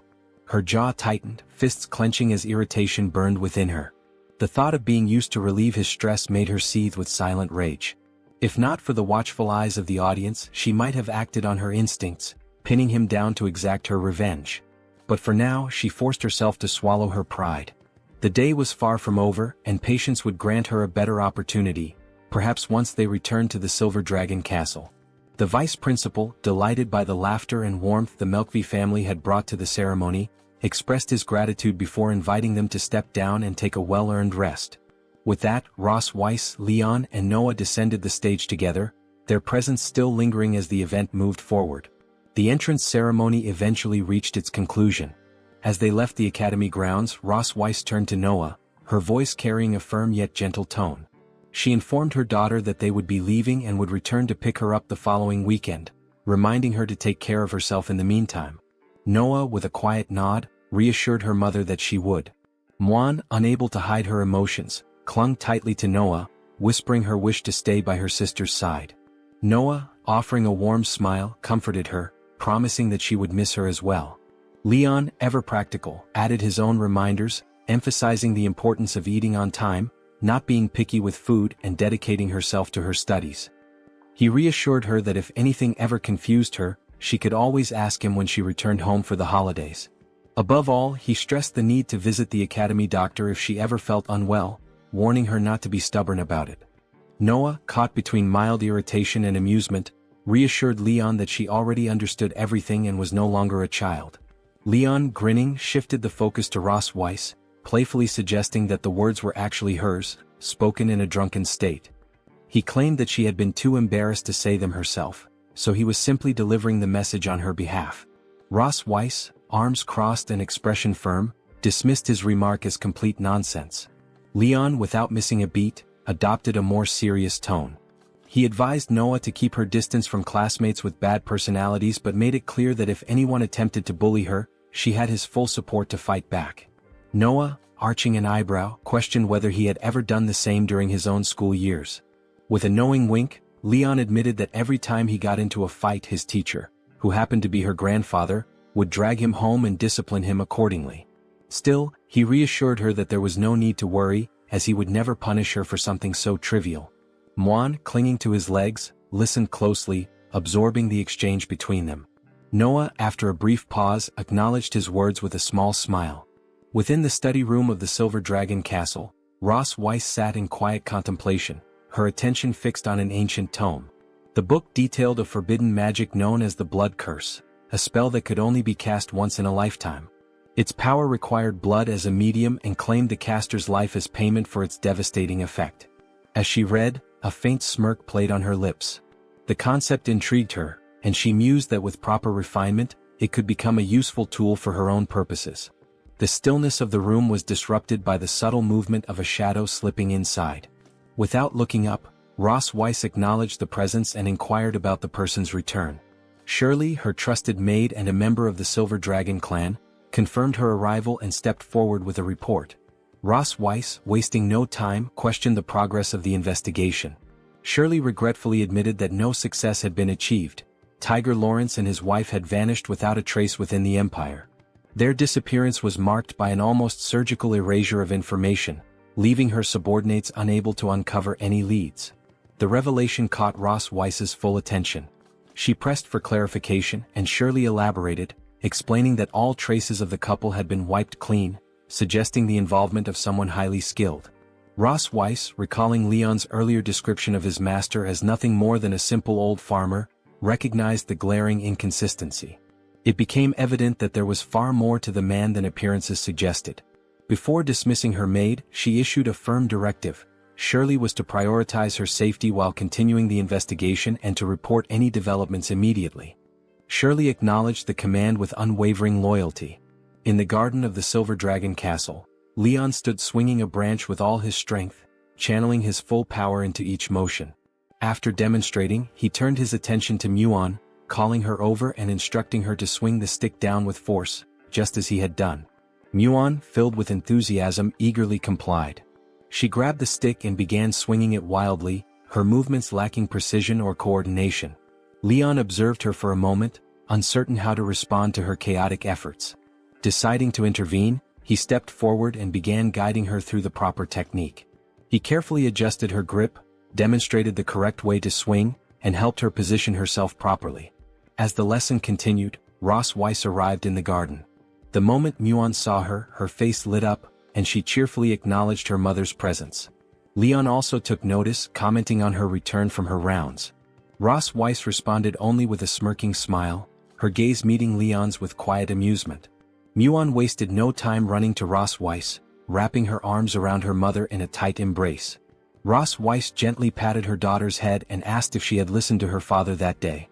Muan eagerly confirmed, proudly announcing that her father had even taught her how to hold a sword. Ross Weiss, with a warm smile, acknowledged the effort and deemed it acceptable.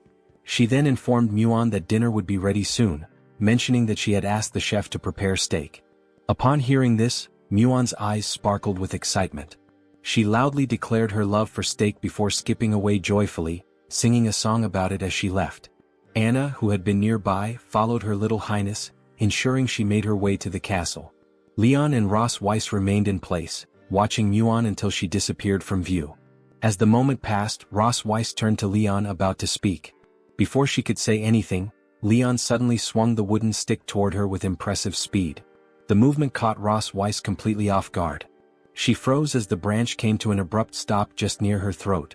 Her expression remained cold, but a smirking smile played on her lips as she questioned his intentions, suggesting that he had finally decided to attack her. She reminded him that in the Silver Dragon Castle, pointing a weapon at her was considered an act of treason, punishable by death. Leon, unfazed by the statement, calmly pointed out that it was merely a branch and questioned whether the queen truly considered it a weapon. Ross Weiss, unshaken, reminded him of his past as the strongest dragon slayer, emphasizing that even a simple branch in his hands could be turned into a lethal weapon. Ross Weiss ends her statement with a pointed question, challenging Leon's perspective. Instead of responding directly, he exhales heavily and withdraws the branch. Leaning in slightly, he remarks that if she intends to offer praise, she should do so properly, questioning why she insists on being so sarcastic. Ross Weiss, folding her arms, retorts that she has done no such thing. Leon moves toward a nearby bench, placing his hands behind his head as he walks. He admits that he had intended to startle her but concedes that it would be meaningless if she felt no fear. Watching him with a calm expression, Ross Weiss counters his words, asserting that in his current state, she does not believe he could harm her with a mere twig. Shifting the conversation, she brings up a letter Noah had sent the previous day, informing them that she was doing well and asking them not to worry. As they sit on the bench, Leon glances at her with mild surprise and asks if that was all Noah had written. Ross Weiss denies it, explaining that it was unusual for Noah to take the initiative to write back. However, she had done so specifically to reassure them of her safety. Leon acknowledges this, remarking that in this regard, Noah closely resembles Ross Weiss. Looking up at the sky, he reflects on Noah's nature, noting that she always maintains a stern demeanor, making it difficult to discern her thoughts. However, he adds that when approached correctly, she is quite pleasant to be around. Ross Weiss, following his gaze upward, remarks that Noah actually admires him. She explains that Noah possesses the typical mentality of a dragon, respecting strength and being drawn to those who wield it. Turning to Leon with a faint smile, she continues, stating that in Noah's eyes, he has become a top student, someone worth looking up to. She even mentioned that she intends to win many first-place rankings at the academy, refusing to accept defeat against him. Leon, slightly embarrassed, responds with an awkward smile, admitting that he had always assumed Noah viewed him as nothing more than a weak scholar. Removing her heels, Ross Weiss subtly shifts the conversation, recalling the time when Leon first woke up. She points out how Noah had initially avoided him and asks if she was right about that. Without waiting for an answer, she reveals that despite Noah's outward behavior, she had frequently visited him while he was in a coma. On occasion, when caught, she would make excuses, claiming she had only come to see Moan. Leon, his expression softening, remarks that Noah's tougher side is very much like Ross Weiss. Ross Weiss, now gazing into the distance, reflects on their childhood.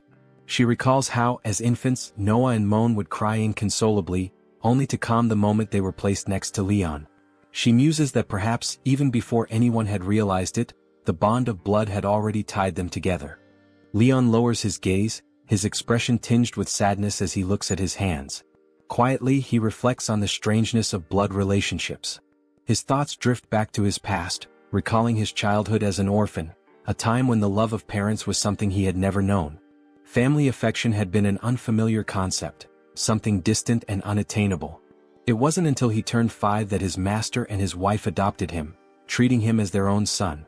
Through them, he was introduced to the meaning of home for the first time. Despite the warmth they provided, a quiet sense of loss lingered in his heart. Even in the midst of their kindness, a part of him felt empty, longing for something he could never quite grasp. Seated in silence, he recalls how, in those moments of sorrow, his mother would gently pat his head and reassure him, telling him that one day he would become a father himself. Uncertain and filled with doubt, he had questioned whether that was truly possible. In response, she had smiled warmly, affirming that his future children would be his blood, the family he would love, protect, and devote himself to entirely. Pulled back to the present, Leon clenches his fist as those words echo in his mind. With renewed determination, he affirms to himself that his family now is what matters most. As he remains lost in thought, Ross Weiss watches him closely before questioning what has him so distracted. She then suggests they should head back. Snapping out of his reverie, Leon quickly stands and reassures her that it was nothing. Thanking her for her words, he invites her to return together. Instead of slipping her heels back on, Ross Weiss subtly shifts closer to him. Noticing her movement, Leon looks at her in confusion, questioning what she is up to now. With a smirking smile, she remarks that since he wants to thank her, he should help her put on her shoes. Leon stares at her with a long, resigned expression, hesitating between irritation and disbelief. Their bond seems to grow stronger with each interaction, yet her demands continue to push his patience. Ross Weiss, still smirking, repeats her request, insisting that if he truly wants to express gratitude, he should assist her. Leon, taken aback, repeats her words in disbelief, questioning whether she seriously expects him to do such a thing. He firmly refuses, declaring that there is no way he will comply. Pointing an accusatory finger at her, he angrily reminds her that washing her feet last time had already been humiliating enough, and now she dares to ask for even more. He questions whether he has any dignity left at all. Before he can protest further, Ross Weiss swiftly kicks him in the face, cutting off his complaints without hesitation. Ross Weiss coldly reminded Leon that she still had not settled the score for the kiss at the entrance ceremony, and now he refused to help her put on her shoes. With an arrogant expression, she ordered him to stop talking nonsense and complete the task so they could leave. Grumbling under his breath, Leon finally relented, crouching down to slip the shoes onto her feet. As he finished, Ross Weiss smirked, commenting on how quick his movements were despite his initial reluctance. Leon retorted that it was indeed easy, far easier than putting shoes on a donkey. The moment the words left his mouth, her expression darkened. Gritting her teeth in anger, she glared at him before attempting to kick his head again. This time, however, Leon was prepared.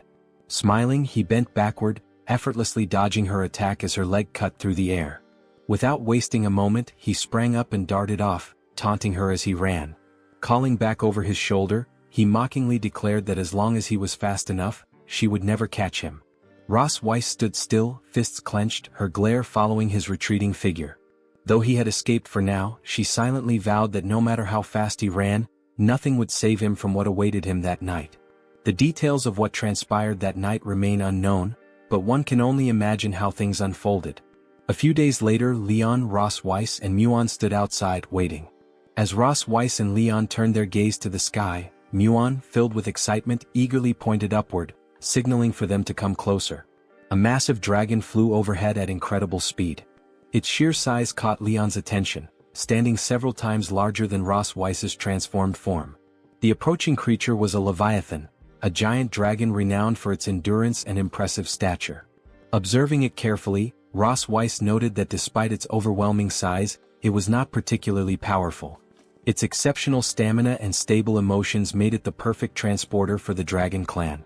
Curious about her statement, Leon asked what she meant by emotionally stable.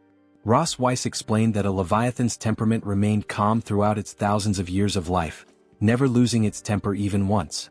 Because of this, the Academy often relied on them to transport baby dragons. As they continued to watch, the leviathan descended, releasing Noah onto the ground. She landed with effortless grace before turning to Ross Weiss, announcing her return. Ross Weiss welcomed her warmly, her gaze softening at the sight of her daughter. Muon, unable to contain her excitement, rushed forward and embraced Noah tightly, expressing just how much she had been missed. Noah, with a slight blush on her face, hesitated as she tried to speak to Leon, her words faltering midway. Leon noticed her discomfort and realized that she had not yet grown accustomed to calling him Dad. Together with Ross Weiss, they held their daughter's hands as they walked inside. On the way, Leon expressed his happiness at Noah's return, mentioning that he and her mother had prepared many of her favorite dishes to celebrate her homecoming.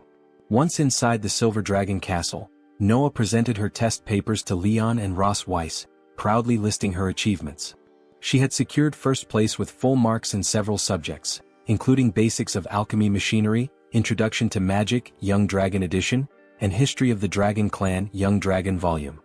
Ross Weiss smiled proudly as she looked over the papers, her admiration clear, while Muon watched with wide, curious eyes, captivated by her sister's accomplishments. However, when Noah hesitated before mentioning her final subject, her voice softened. For all-round physical fitness, she had only scored 95 points and did not secure first place. Apologizing for the shortcoming, she appeared slightly dejected.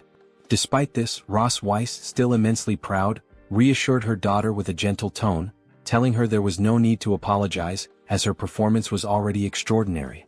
Muon, agreeing with their mother, firmly held Noah's hand, expressing her unwavering support and silently thinking her sister was the best, regardless of the results.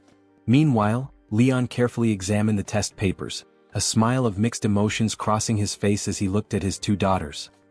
He reflected on how Noah struggled to express her feelings, while Muon wore her heart on her sleeve. As their father, Leon felt it was his role to balance their differences. Reviewing the all-round physical fitness test, Leon commented on the results. He noted that exercises such as running, bench pressing, and pull-ups were all basic physical training. Given that Noah was competing against young dragons only 4 or 5 years old, it was natural that her physical fitness was slightly behind theirs. Showing the paper to Noah, he pointed out that she had won 9 out of 10 actual combat matches, boasting the highest winning rate in her class. He emphasized that her success in combat demonstrated superior strategy and fighting skills, despite not being the strongest physically. Leon reassured Noah that she shouldn't be discouraged by coming in third, reminding her that there would be plenty of opportunities to surpass others in the future. Noah, understanding her father's words, nodded. She mentioned that her mother had told her that Leon had been the top student in every subject when he was in school. Leon, with a smile, explained that when he first entered school he wasn't at the top, but through hard work and perseverance he had gradually earned that position. He encouraged Noah to stay confident, reminding her that she still had plenty of time to improve. Noah, determined, clenched her fists and nodded in agreement. Muon, filled with curiosity, asked her parents who would win in a fight between them, considering how powerful Leon was.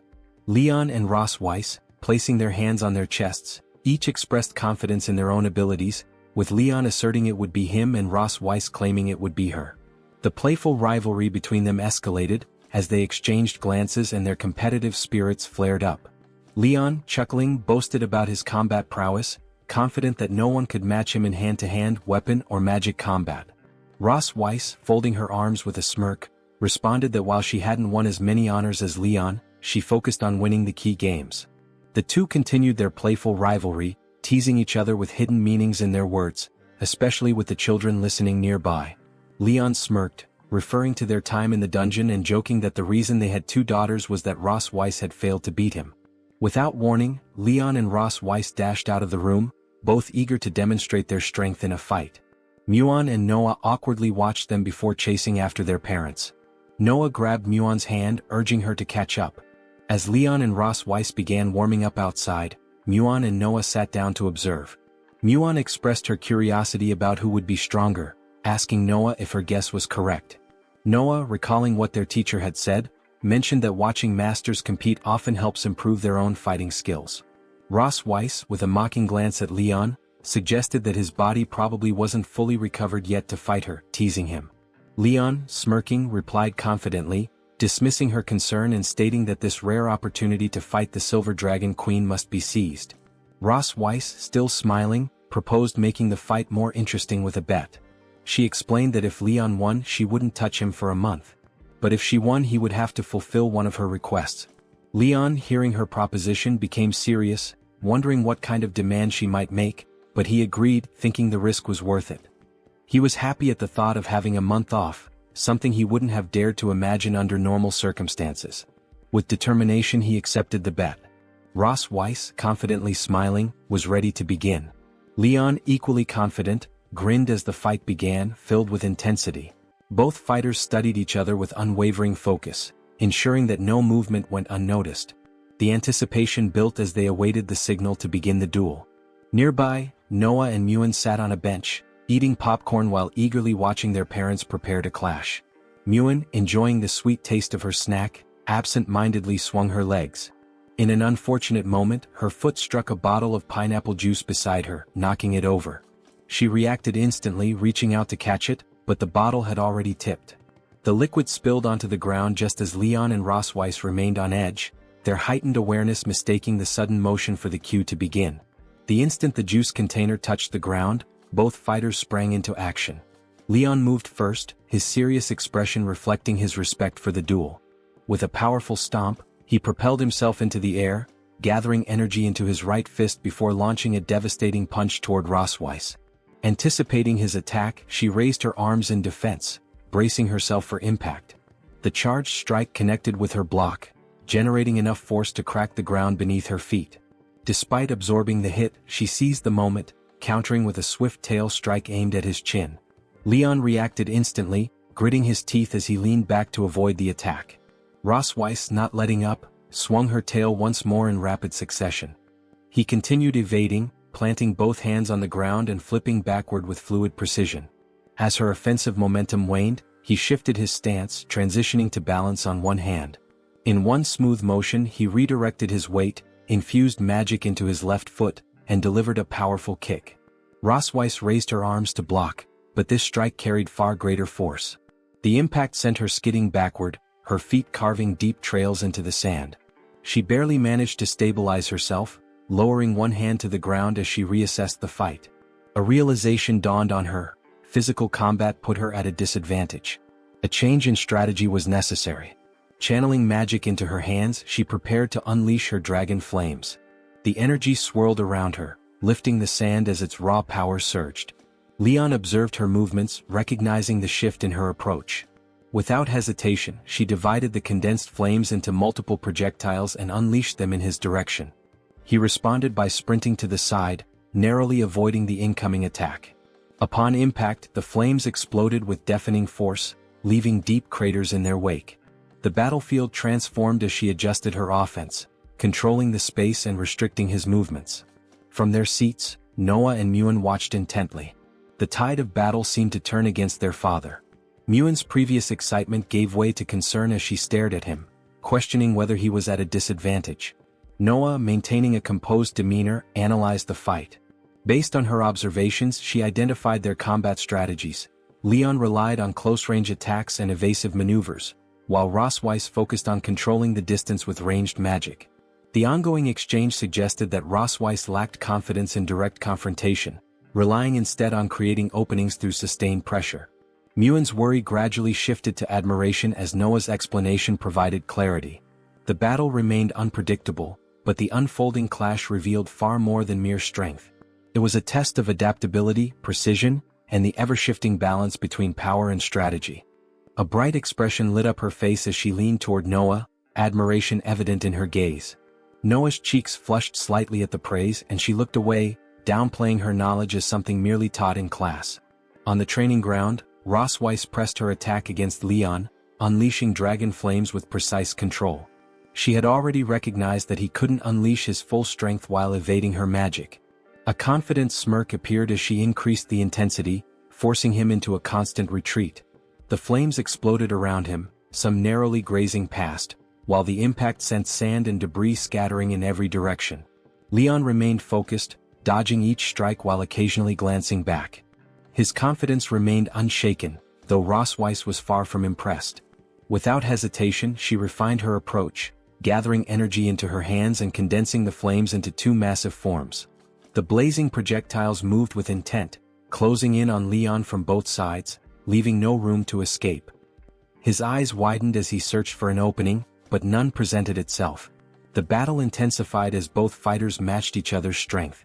At the peak of the clash, Leon spotted a weakness in Rosweiss's defense. Without wasting a moment, he prepared his final move, determined to claim victory. Leon's eyes widened as the towering flames closed in. He scanned his surroundings for an opening, but none appeared. The dragon flames erupted in a powerful explosion, unleashing a blinding purple light and carving a massive crater into the battlefield. Thick smoke and dust billowed into the air, concealing the outcome. Then, from within the haze, a flash of blue lightning tore through the obscured battlefield. In the next instant, Leon emerged from the smoke, soaring high above the destruction. His body crackled with blue energy, bolts of lightning wrapping around him as he ascended. Leon met Rosweiss with a confident smile, his words carrying an air of certainty. As he rushed forward, the force of his movement sent a strong wind through the air. Her eyes widened slightly as she took note of the electric energy surging around his body. She quickly recognized his method. He was using thunder magic to reinforce his physical strength once again. Determined, Leon stomped forcefully on the ground, adjusting his position before launching himself toward her with renewed intensity. More lightning crackled around him, signaling that he had pushed his body even further with his magic. For the sake of preserving his hard-earned break, he was willing to push himself to the limit. Without hesitation, Leon unleashed a rapid flurry of punches toward Rosweiss. His strikes moved at such incredible speed that they almost seemed invisible, resembling streaks of lightning cutting through the air. Rosweiss gritted her teeth, keeping her focus sharp as she blocked his attacks with both hands. However, the sheer speed of his assault forced her onto the defensive, making it increasingly difficult to keep up. A tight frown formed on her face as she continued to deflect his blows, but concern settled in her mind. Leon's body had yet to fully recover, yet he recklessly pushed himself beyond his limits. His current strength, amplified by thunder magic, placed an immense strain on him. Recognizing the urgency of the situation, Rosweiss knew she needed to bring the fight to a swift conclusion. Meanwhile, Leon noticed the slight strain in her expression, a subtle but clear indication that she was beginning to falter. He saw her focus waver for just a moment and seized the opportunity. Abruptly halting his punches, he extended his left leg, sweeping toward her feet with precise timing. Rosweiss reacted instantly but was caught off guard by the unexpected maneuver. Before she could fully evade, Leon's sweep connected, causing her balance to waver. She instinctively leaned back in an attempt to recover, but the situation left her with no clear opening to counterattack. Gathering all his remaining thunder magic into his right fist, Leon moved in for the finishing blow. His unwavering gaze met hers, a confident expression making his intentions clear. Victory was within his grasp. Rosweiss had intended to regain her footing and mount a defense, but Leon's sudden shift in tactics left her vulnerable. Her hand reached out, but with no solid support, she began to fall. Just as Leon was about to strike, he noticed her precarious state and realized she could be seriously hurt. Without hesitation, he withdrew his attack, quickly dissipating the energy around his fist. Reaching out, he caught her before she could hit the ground, pulling her toward him with a firm grip. The sudden movement caused them to shift positions, and as Rosweiss regained her balance, she found herself pressed against him. His hand rested on her waist, holding her securely to prevent another stumble. For a brief moment, warmth radiated between them as Rosweiss's chest pressed against Leon's. A strange sensation flickered in the air, something reminiscent of a scene straight out of a romance novel. A faint flush crept onto both of their faces as their gazes locked. Neither moved immediately, caught in the unexpected closeness. Leon slowly leaned in, his expression unreadable as the moment lingered between them. Rosweiss maintained a composed expression as she extended her hand, conjuring dragon flame and pressing it against Leon's chest. Caught off guard, he quickly realized something was wrong. Looking down, he saw the fire burning through his clothing, yet to his surprise he felt no heat. The flames, rather than searing his skin, slowly began to dissipate, leaving only singed fabric and faint scorch marks. Rosweiss regarded him seriously, clearly displeased by his lack of focus during the fight. The battle was not over, and yet he had allowed himself to be distracted. A loud explosion from the lingering flames drew the attention of Noah and Muen, who set aside their snacks and approached. As the smoke settled, curiosity sparked in their eyes as they questioned the outcome. Despite his reluctance, Leon had no choice but to accept defeat. The reality of the situation left no room for argument. With a slight pout, he acknowledged his loss, muttering about his carelessness. Rosweiss, closing her eyes, acknowledged his strength. Without enchanted armor or a weapon to aid him, he had fought solely with his physical prowess, an achievement no one before him had managed.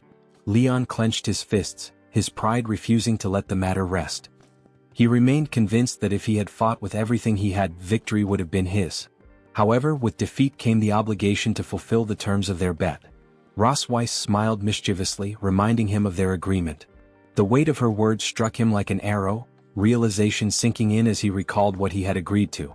His focus on the duel had made him forget about the consequences, and now he faced the price of his loss. Overwhelmed, he collapsed onto the ground, his spirit seemingly leaving him.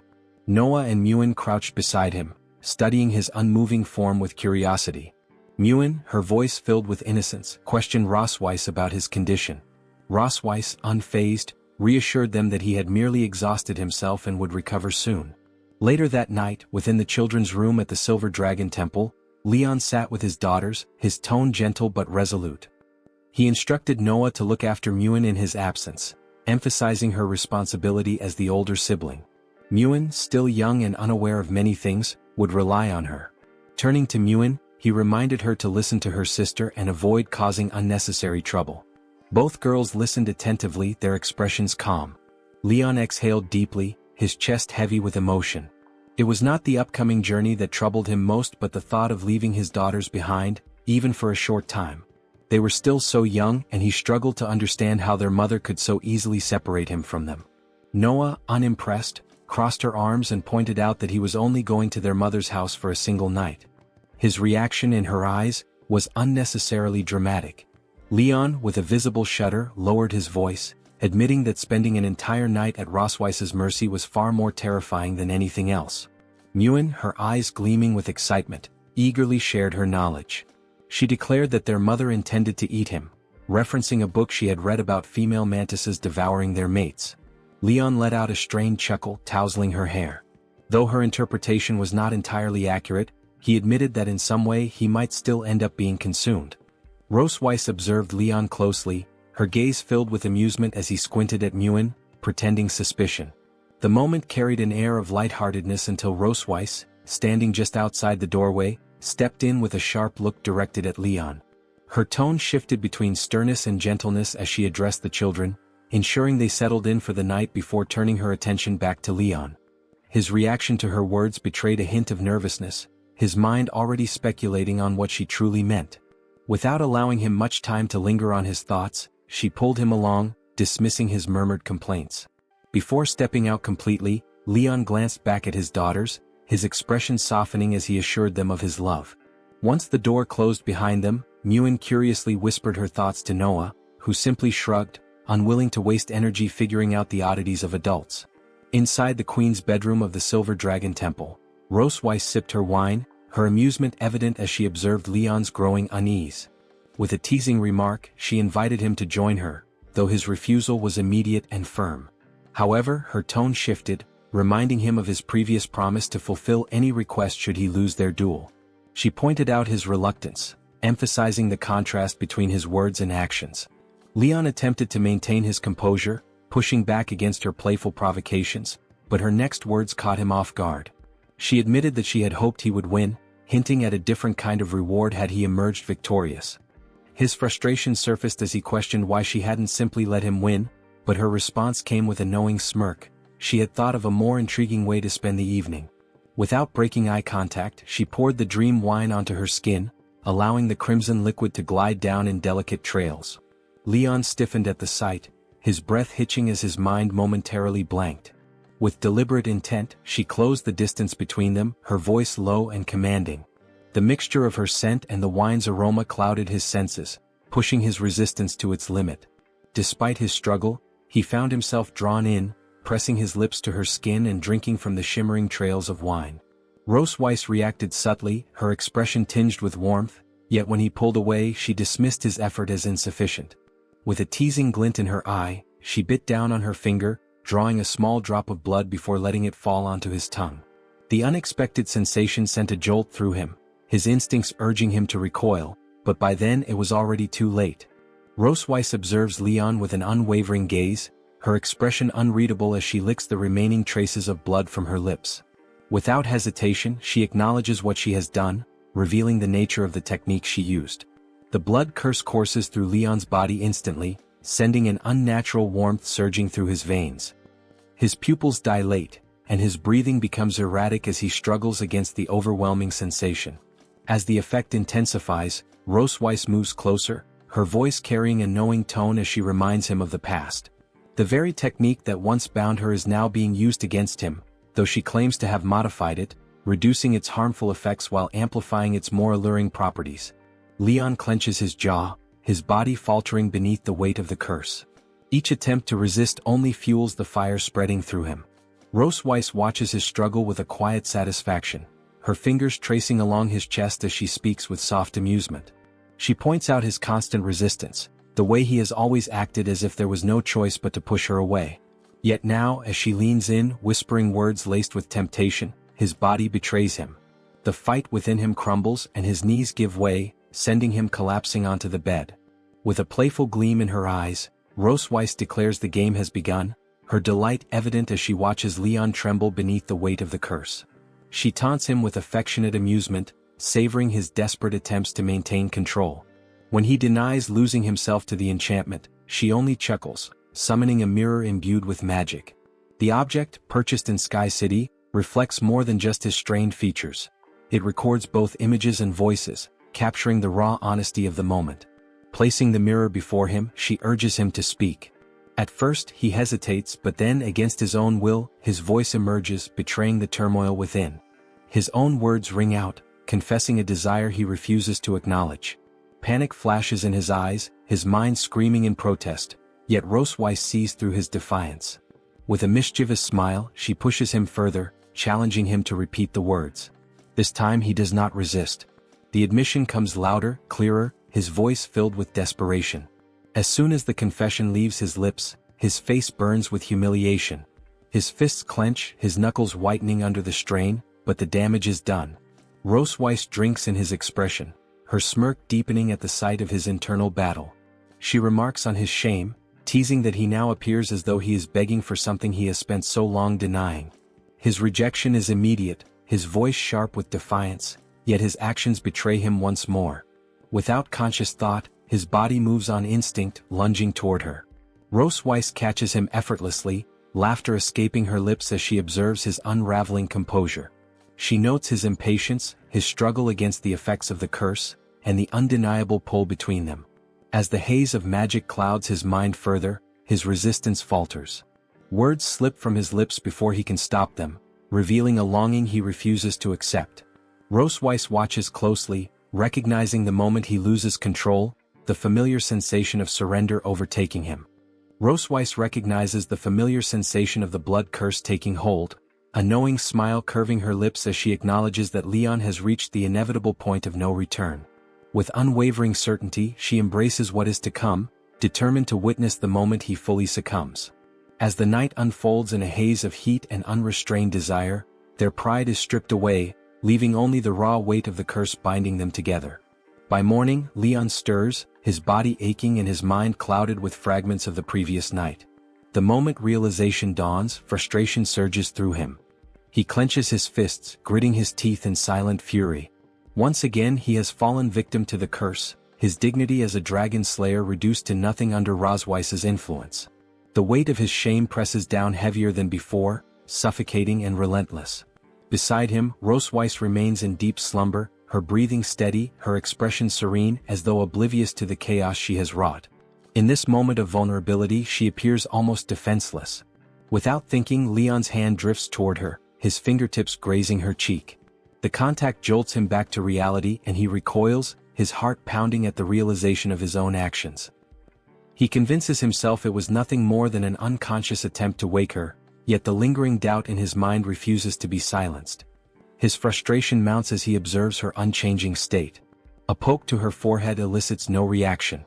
Even when he shakes her gently and calls her name, she remains unresponsive. His irritation gives way to a creeping concern. The blood curse has unpredictable effects depending on the victim's resilience, and memories of his own near-death experience resurface. It had nearly consumed him, dragging him into a 2-year coma from which he had barely escaped. Yet Roseweiss is different. As the Dragon Queen, her strength is formidable, her endurance beyond ordinary limits.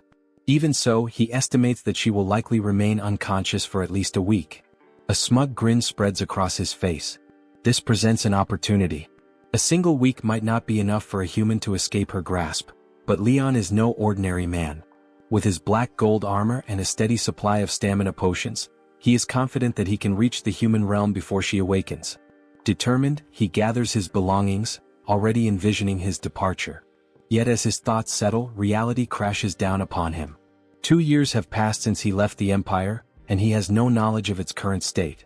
His capture had left too many questions unanswered, and returning blindly would be reckless.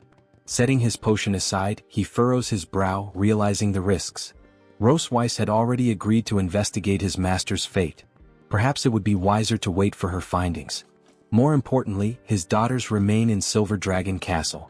Gazing out the window, he watches them play, a quiet softness overtaking his expression. He cannot abandon them now.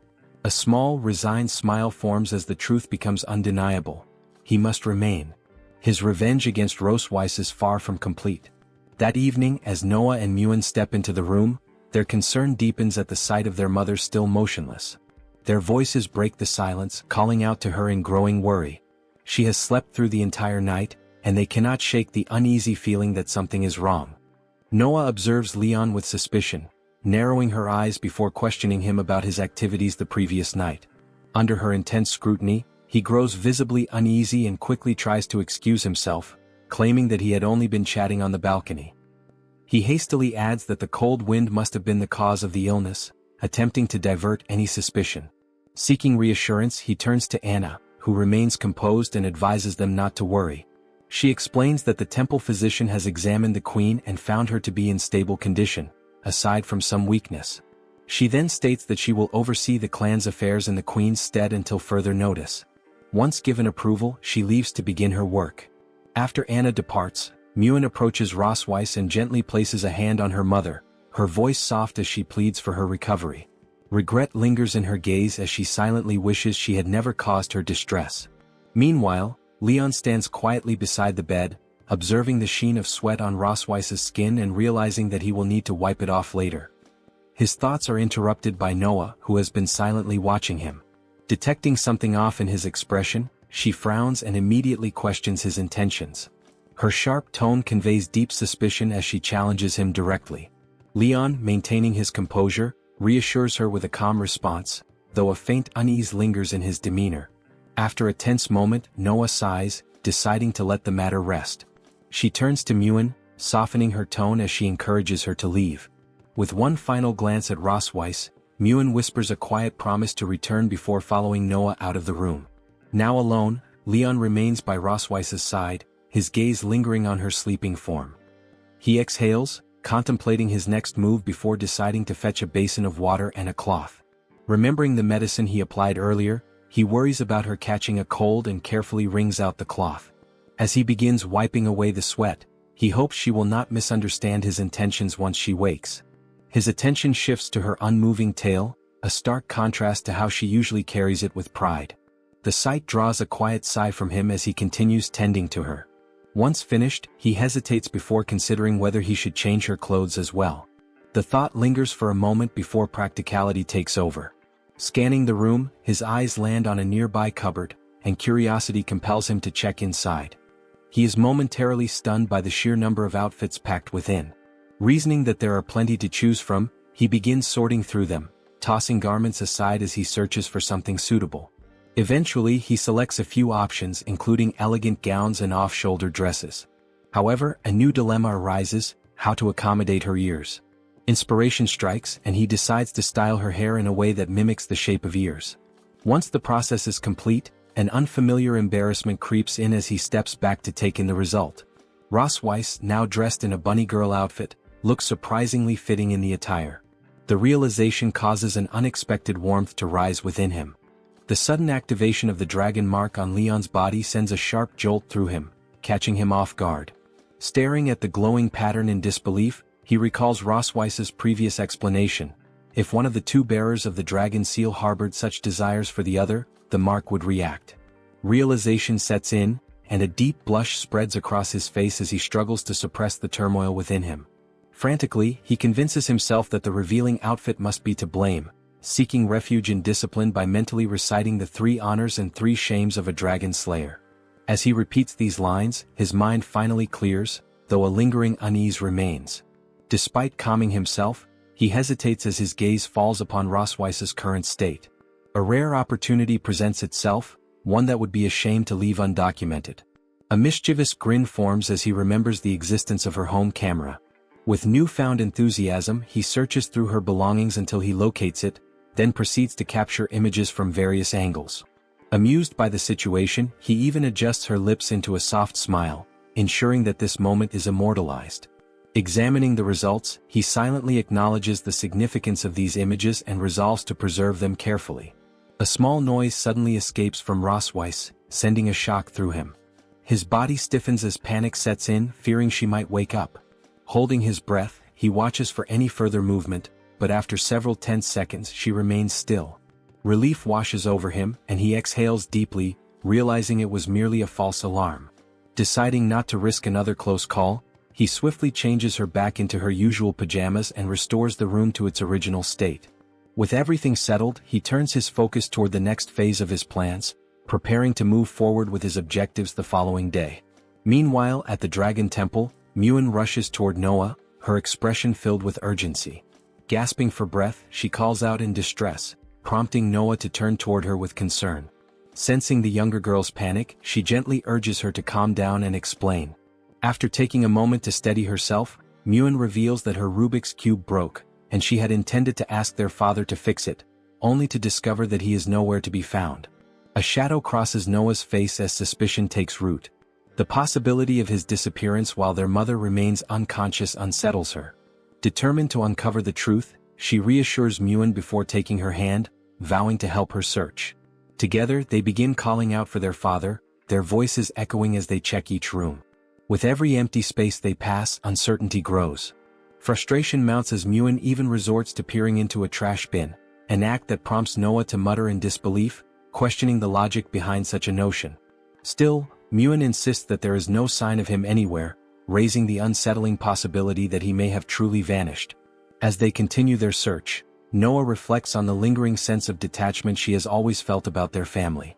On the surface, everything appears normal, yet beneath the facade, there are cracks that cannot be ignored. The man their mother always claimed was their father had been confined to that room for as long as she could remember.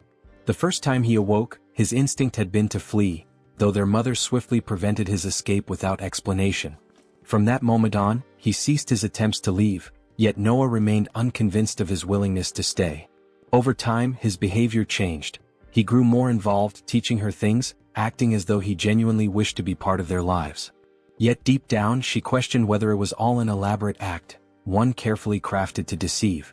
As she considers this, an uneasy certainty settles within her. Sooner or later, the kind ones always leave, just like before.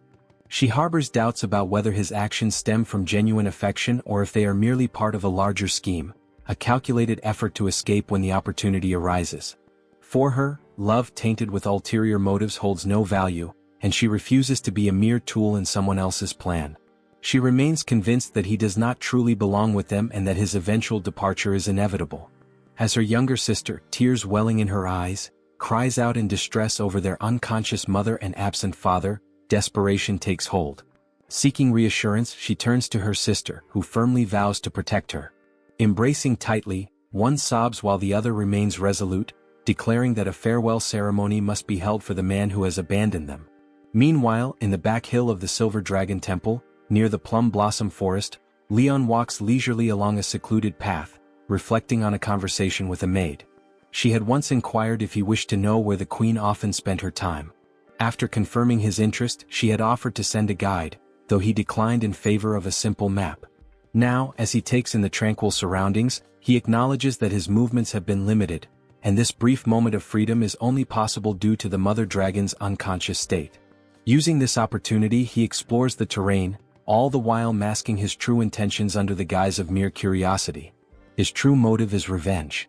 The humiliation he suffered in front of his hometown lingers in his mind, and he intends to return the favor once she awakens.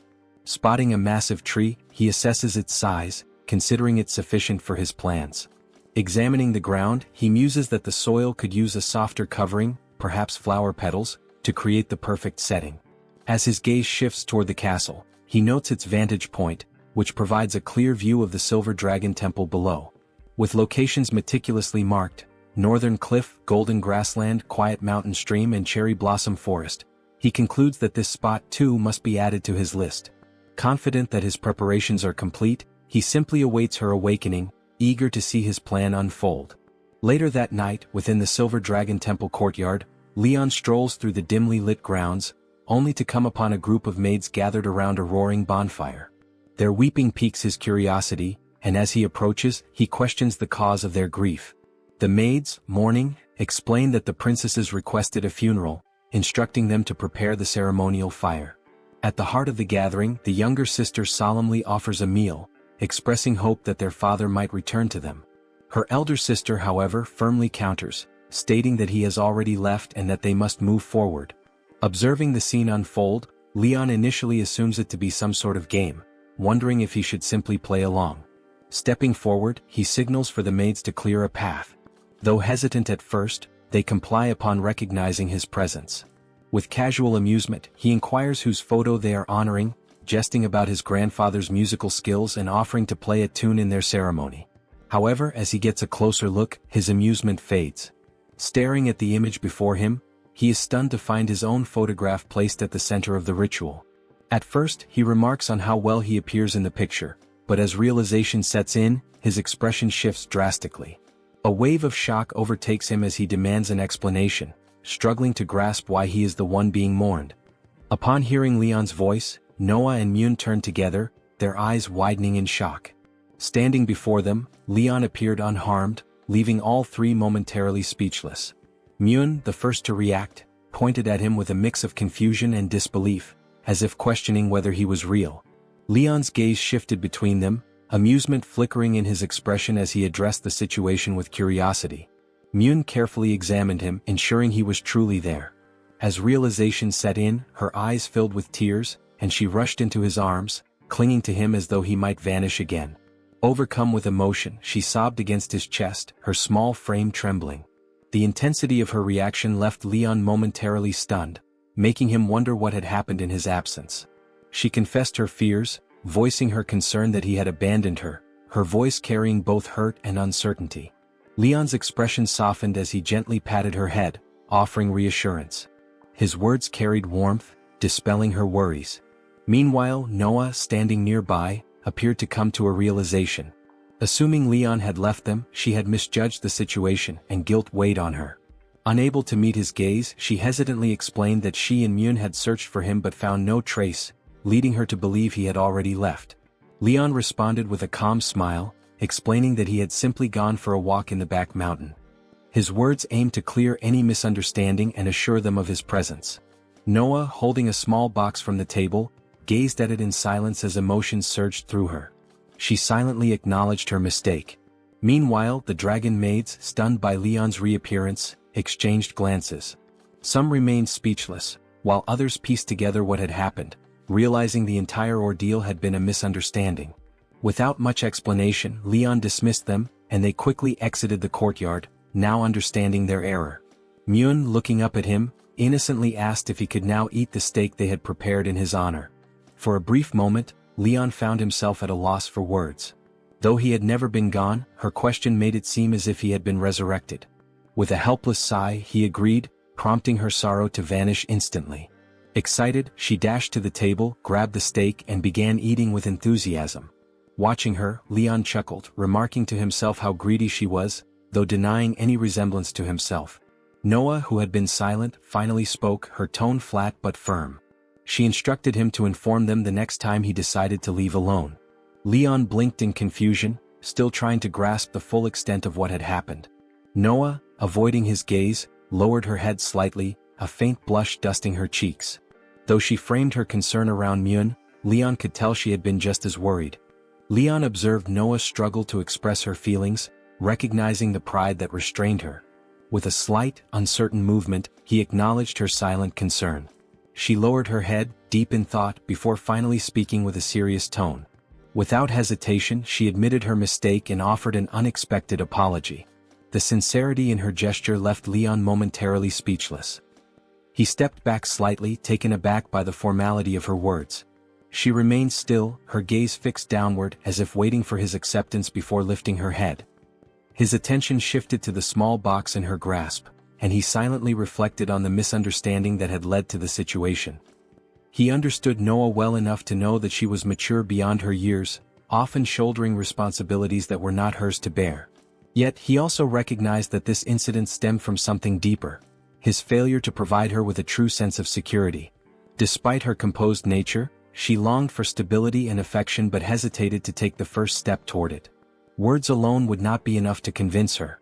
Resolving himself, Leon knew that proving his love through consistent actions was the only way to build her trust. With that thought, he crouched in front of her, placing a reassuring hand on her head. His calm voice conveyed understanding, gently urging her to join him for dinner and prepare for the following day.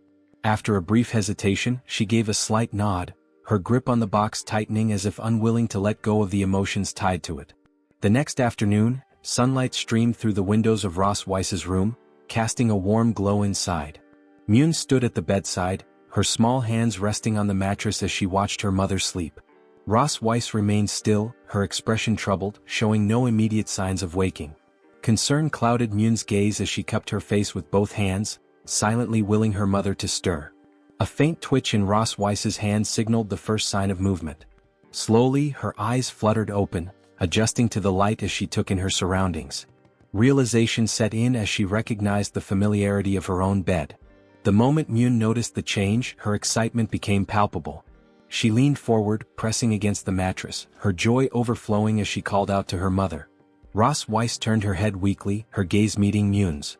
Seeing her mother awake after such a long time, emotion overwhelmed Myun, tears welling in her eyes as she expressed the depth of her worry.